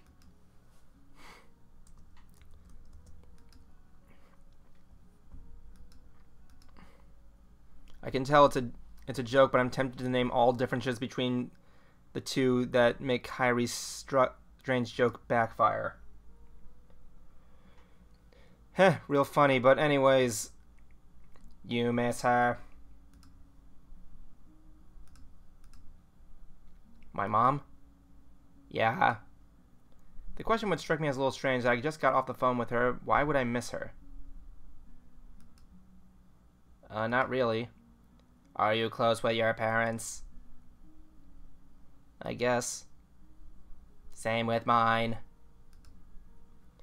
Kyrie purses her lips, her non-existent lips, and throughout shaking her head, breaking away from her own distraction. I think that has a part in missing parents. If you are not very close with your parents, you might miss them more.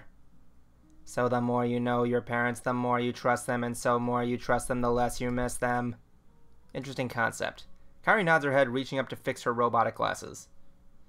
I gave Kyrie a good, curious gaze before nodding my head in return, looking to change the subject. So what are your plans for the day? Well, I have to go do chores for Yuko and the school.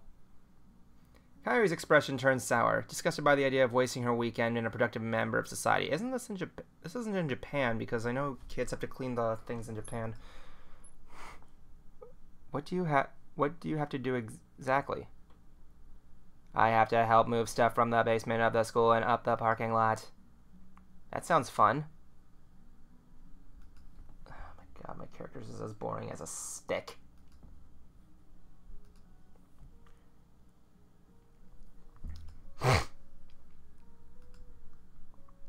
Super. Kylie simply sighs and crosses her arms for a moment. Look at me with studious eyes. You're going to talk to Ellen, right? I nearly forgot about that. Oh yeah. When do you think I should go see what's going on? Sorry, do you want some potato chips? I think you could use some potato chips. I do not eat. You could probably go see right now. I think she's awake. The idea of going over and knocking on Ellen's door to see what she's doing without Kyrie is a backup or reason for being there feels a little strange. What does that even mean? Alright. What? Harry offers a sly mark, already knowing what my deal is. Well, what should I say? You mentioned her head over there, or... If you're overthinking it, if you're just chill with her, she'd be more comfortable. I thought she was your girlfriend. If I'm chill with her, she'll be more comfortable.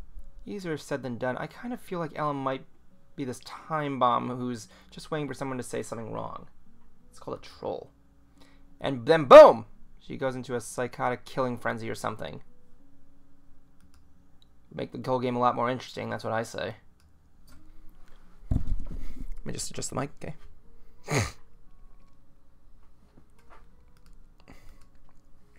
It's always the quiet and awkward, nervous ones who would do that, right? Fluttershy didn't. You wanted to hear her play piano, right? Mention that she'll get really comfortable if she's playing piano for you. The sound of Kyrie's voice snaps me back to reality. Anyway, from my suspicions about how serial killers are born. Oh, what? Oh yeah, right. She just looks at me curiously before shrugging it off. Alright, well, I'll see you later. I give Kyrie a nod goodbye and find myself staring at the female dorms. They look so nice and sexy. I feel locked in place out of unnecessary uncertainty of how I should approach someone who is so shy. I think it's mostly the idea of going to her room that's stopping me. If I bumped into her out here, it'd be 100% easier to ask about all the stuff, and I feel, well, not like a total weirdo. But actually growing up and knocking on the door, she just feels intrusive but creepy. Although if Kyrie is out of the dorms for the day, the chances of Ellen venturing out on her own are very slim. Just my luck. I should probably change out of my uniform too. It'd be weird to show up in it. Inside the dorms, I find myself staring at Ellen's door for an awkwardly long moment. Am I going to be falling in love with a silent girl? Because I don't like Ellen that much.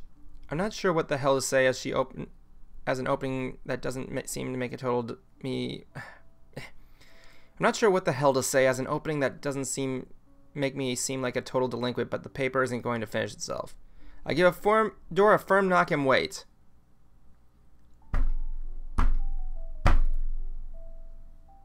That was my knock. A few seconds pass and the door creaks open a crack. Hey, oh, did she come in? Hey, Ellen, it's Marcus. The door opens a bit wider, and at this I feel much more welcomed and actually see Ellen's body behind the door, and it's naked. Hi, did you want to proofread the paper now? Oh wait, did I say? Wait, was that Ellen's voice?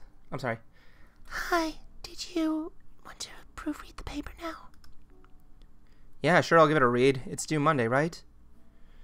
I already know the answer to this question, but if I try my best to carry on a conversation with Ellen, it might make working with her in the future much easier. Yeah. The trademark one-word answer she leaves me disarmed, struggling to come up with something to say in response. We just stare at each other for a long moment until eventually I jumped on her and we started making it out and tearing off each other's clothing like a bunch of wild hyenas. I wish that would happen. It makes some sort of mixed noise between a cough and a sigh. That's the noise. It makes me laugh nervously. So do you think you could play me some piano or something, or you could just give me the paper and I can read it over and get back to you? Ellen glances up at me, her eyes widen with thought and contemplation. She seems to like the idea over anything else. If you want. Ellen pulls open her door just a bit more and vanishes into her room, forcing me to see myself. Oh, she got a piano, and what the fuck? Is that like freaking George Michael's over there? Wait, is that me? Is that a picture of me? Oh, no, sure. The fountain looks like a giant dick, so why not? Find the exact opposite of Kyrie's. Has little to no furniture aside from a small desk, one chair, and a bed. Her walls are covered. What about this? I don't know. Looks like sheet music. Yeah, those are pretty good sheet musics, I gotta say that. I look at it all a bit of what she hung up on to indulge myself in the mystery of Ellen's personality, or at least the one fueling her anxiety. Inside her room is probably the only way she could express herself without judgment. I've always felt like whenever I went into a friend's rooms, I mean, they're the only going to hang a poster in your room, and it's an important part of your life. Otherwise, why would they want to wake up every morning in the same image plastered on your wall? So whatever, I mean, it works for the cinema snob. So whatever Ellen has to put up with here like a window or who she really is. Your room is cool. She sits down at the chair next to her desk. A small electric keyboard resides on top of it. Sheets of disorganized paper are scattered under the piano and across the rest of the desk.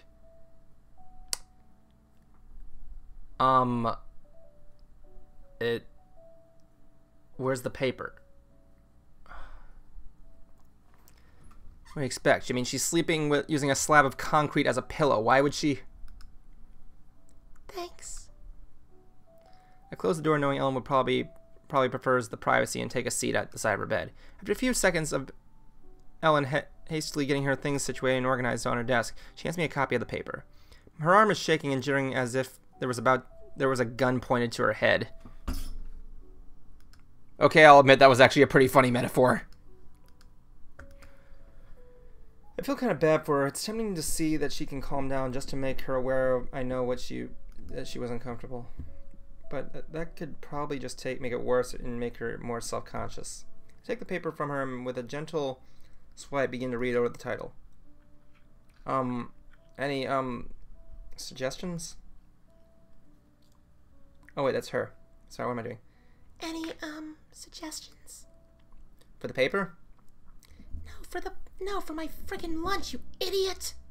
I raise my brow, worried she might already think I hate her writing. For a song for a song you want me to play. My jaw drops open in realization like an idiot sounding, He's Tim Allen. I immediately turned to Tim Allen and started fixing the piano with tools only to make it worse. Why is she in a straitjacket now? A suggestion for music to play. I don't know any piano pieces right from memory. Crap! You just play whatever you like, I guess. Why not? Listen to this music. She's playing it with her mind. She offers me a quaint smile and nods in reply, turning back to face the electric piano and tinkering with it. Oh, that's cute. I sit and watch her for a moment, glancing down at the paper towards the subject titles, but my curious eyes remain on Ellen. Her posture, which is usually hunched forward in an attempt to hide herself from the point of others, suddenly straightens up into a self-confident, erect pose. Not even going to touch that one, people. Not even going to touch that one. She props her shoulders back a keen, healthy curve and figure as she presses her fingers down against the black and white keys. The gentle sounds where programmed rings echoes loosely into the room. Best word I can come up with is soothing.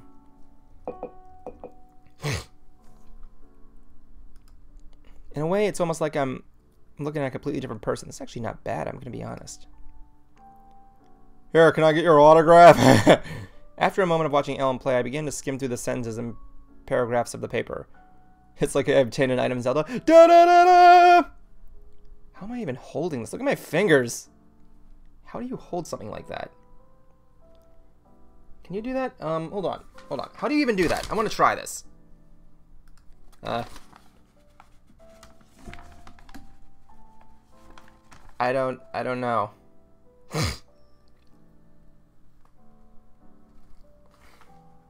It's a stupid way to hold papers. Just when I think it's getting okay, this happens. Oh dear. I find myself staring down at the words incoherently distracted or just interested in the paper itself in the time being.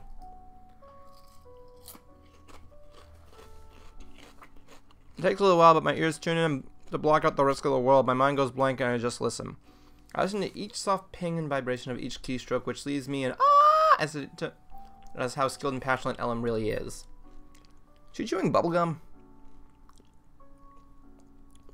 Why didn't she offer me some bubble tape? I want some bubble tape. Hesitantly, I break my gaze away from the paper and watch her as she plays, observing the flow of energy being transferred into somewhere inside her core to the tips of her fingers. Yeah. This energy surges out with an artistic passion and vehement movements which make Ellen look like a master composer at the high school student. Hey, where's she? Oh, she's smiling now. I stare at her. Every reaction to the seconds of each keys makes... What?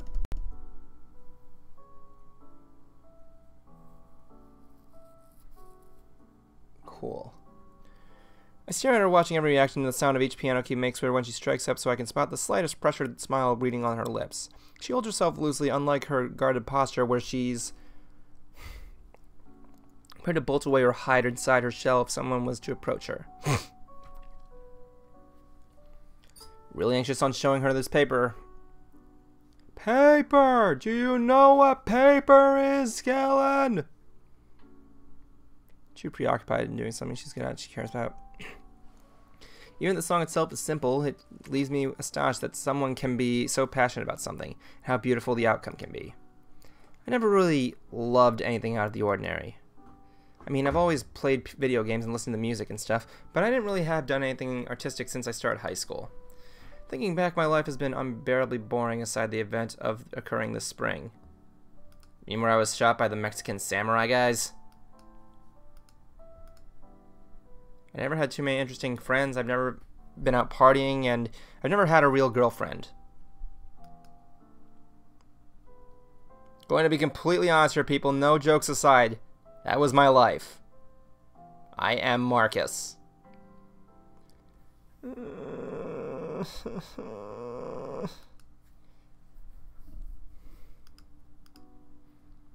No unique talents or artistic motivation or skills. My fingernails curled against the paper, crumpling at the edges as I stand up from the edge of Ellen's mattress in frustration. I've had enough! My movement was quickly detachable and Ellen comes to an abrupt stop, missing up the last key as she loses her composure and snaps back to the real world. Her happy inner self gets stuffed back down inside her, hiding behind a worried ball of self-consciousness. Did you not like it? I hated it. No, in reality, I thought it was good. I blink a little and realize that I just interrupted her performance by standing. What? No, I love it. It was really good. Ellen's green eyes show a more prominent hint of worry, as though I was lying, but the paper she wrote was a huge failure. What? Or that. It's hard to find words up for how I feel. I want to make some sort of change. I tried not doing anything interesting. I'm just surprised, I guess. Who taught you how to play? The girl tilts her head curiously to the side, eyes drifting down on the piano at her desk. My grandma. I see. Ellen nods her head a little bit and then peers at the paper that have crumpled around the edges. What did you... Oh, did you not like it? I'm sorry, I can redo it. Shit. I unwrinkled the paper as best I could before setting it down on the desk and shaking my head. You don't have to do that. It's perfect the way it is. It's just too bad that you can't play the song for Mr. Mallard while he reads it. Probably raise your grade beyond an A. For a small joke, reading confident in what I do manage to read. Ellen gazes down at the paper and smiles, seeming self-confident and proud of herself for the first time I've seen. Maybe. Two of us just share a small, content smile before I feel the conversation dying off as we glance away from each other. Silence gradually grows in awkwardness and and the awkward, nervous leech of emotions I had tossed away by comforting Ellen crawling back into her room. Ellen is crawling back into her room, slowly looking for vengeance. I will kill you. I gave a little bit of a cough to break the silence of the pace back and forth as Ellen's room, looking over the posters, and she began anything she has hung up. I think there's something to say. I'm going to be completely honest here, people. I like this character, but she's making this whole thing boring. Be interesting. I have nothing more to say. The paper is finished. Ellen's talent is extraordinary. I don't have anything else in common with this black-haired girl. I gotta go now. Fearing it's best to just go, I turn to look at her, opening my mouth to say goodbye. Have you ever played an instrument? The girl's soft, questioning voice catches me off guard as I just blink down at her. Have I ever played an instrument? No, I haven't. Have you ever wanted to? She peers at me, more strength and courage between her eyes than I've been from her yet. She wants to know the answer. Yeah? Oh. Ellen, surprised at my answer, leaves me just as surprised as I reach up, scratching my side of my head. What? Ellen's lips just curl into a shy smile and her cheeks flushed with color. She doesn't answer my question, but I feel out of the dark and even more out of place in her room. We just stare at one another for a few seconds before I nervously shuffle towards the door. Well, anyways, I guess I'll see you around. You did a good job on the paper, yeah? She nods quickly, not wanting to seem worried. Yeah, Thanks for helping. I feel that the weight of the unexplainable tension between us rise off my shoulders and I get closer to the door. You too, I'll see you around. Okay. Even with the answer so simple and passive at the end of the day, I feel as I was covered in a great deal of ground getting closer to Ellen. Hopefully she opens up a bit more, and I don't expect much based on the fact that she's only friends with Kyrie after who knows how many years of living on the island. But she's inspired in me the desire to do something creative with my boring and pathetic life. The urge to create or find something surges through my veins. I want to feel what Ellen was feeling while she was playing that song. I can only imagine what it's like to escape from reality into a secluded, different world. Maybe that's why Ellen finds so much comfort in the confidence in the piano. Maybe that music production club that Eric and Jay were talking about could be something to nurture this new craving of mine. Or you could just bring Ellen along with you because she clearly likes music. Hell, she's the perfect fourth person to help you run it. My God, this is so dumb. That's the idea. That's an idea. Back in the rooms, I found myself sitting down in the TV lounge with the pink-haired girl, May, who is accompanied by a bored-looking Elric. Oh shit, what the fuck? I forgot what I gave May's voice to be.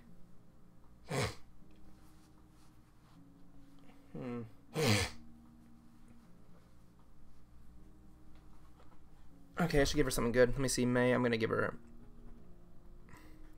girl voice. And so they just made classes an hour and a half each. We could have a 5-minute break between classes and get a drink or go to the bathroom. Elric is staring at the TV and giving apathetic little noises of understanding of the agreement, and it's all clear that he isn't listening to May.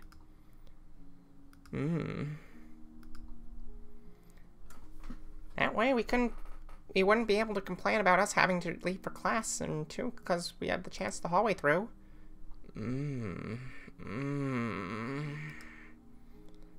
Are you two even listening? I gave a sharp nod, signaling that I was at least paying attention if I didn't want to. Elric, on the other hand, just gyrates his jaw on the side of a yarn before nodding. What? Yeah, great idea, May. May pouched, shaking her head from side to side, upset at the fact no one is really paying attention to her. I'm gonna just take that screenshot there because that girl's face is me reading this book.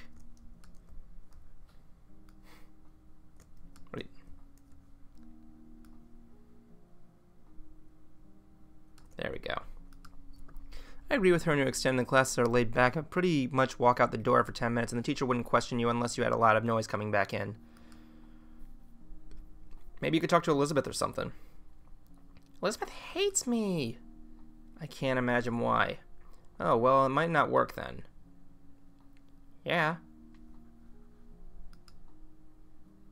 Of course it wouldn't work.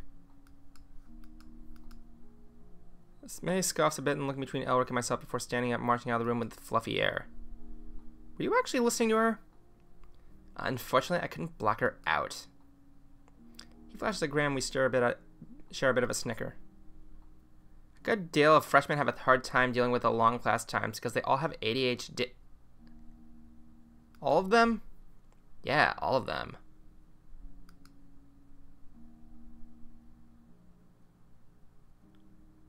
What? Leans back on the sofa of the lounge and a little care as to how heavy his statement is. May's the only freshman I know, so I'll take your word. She's whatever. Kind of annoying, but what's up with you? The inquiry was a little late, but I'm forced to arc eyebrows questionably. What do you mean? I don't know, man, what do you do today? It's your first weekend. I figured something exciting might have happened to you. Oh, not really. I just got laid. I just finished up a group paper with Ellen and stuff, and then I got laid. Alec makes a curious noise of wonderment, glancing back and forth at the TV where I sit. Eventually, he asked me a question that's been on his mind. What's she like? I haven't had said more than a few words to her over the past few years. I honestly don't know about what to say other than the fact Ellen is nice to me, even attempting to battle with her anxiously just to speak with me. Wait, was that what he was saying, or was that just... Oh, that's not him. Anyway, a sort of mandatory group project done with the Anyway, it is sort of a mandatory to get a group project done, but she could just ignore everything I say to be a shut-in. She's nice. She'd do anything cool. Do anything cool to you, Marcus? No. She plays piano. I guess that's cool, right? No. Alex sips upright with a slow arc in his brow and a small grin forming along his lips. I already knew that. Anything else? I feel the urge to tell Eric about my revelation earlier on how boring my life is, but I hold it back, unsure to whether bringing it up will be a good idea. Talking about the club might also do Ellen dragged into it, and she might not want something like that. Although it may be good for her to interact with other people who share similar likes and passions. Ellen claps his hands together lazily and stands, wiggling his legs and arms stretched out as he moves towards the door. I think I'm a crash. Yuka wanted me for something early tomorrow, so I'll see ya. Oh, she wanted to talk to you too? Eric pauses and shoots a quick glance back away. A look of curiosity striking his unusually laid-back, chill composure. Yeah, same with Jay. I might be some kind of meeting or... Have a good one, ma'am. Eric gives an easygoing nod and waves me off as he ventures out of the room and into the air and up to the sky and into the heavens above, leaving me to turn off the TV in my head in my own room as well. Back inside my room, I find a bit of comfort in the fact that it's very possible that my artistic thirst to create may be muffled if I decide to help Elric and their music production club. Spending time with Ellen also may be good for filling my days with something other than the tragic feeling of doing homework, going back to bed, and feeling bad for myself. Anything to prevent myself from getting caught back in the loop boring old school days is beneficial. I should start thinking about opportunities they arise, even though I'm still in the conversation with Michaela tomorrow. I think it's time to cast away my old saddening life and move on for certain. I'll find a hobby, whatever it is, writing or producing music with Elric and Jay, or singing, although I'm awfully tone deaf, so that probably wouldn't work out so great. Maybe Ellen could even teach me some basics about music and music theory. I think I'd like that quite a bit.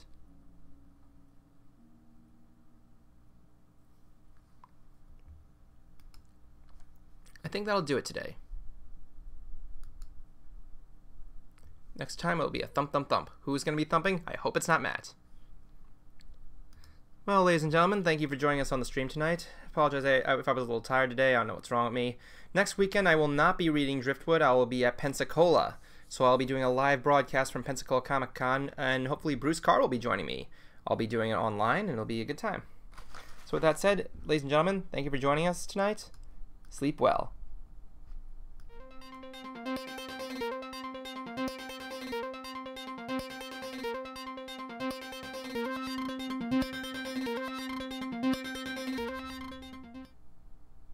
Oh, hey, look at that. Cell Spec sent me her lines.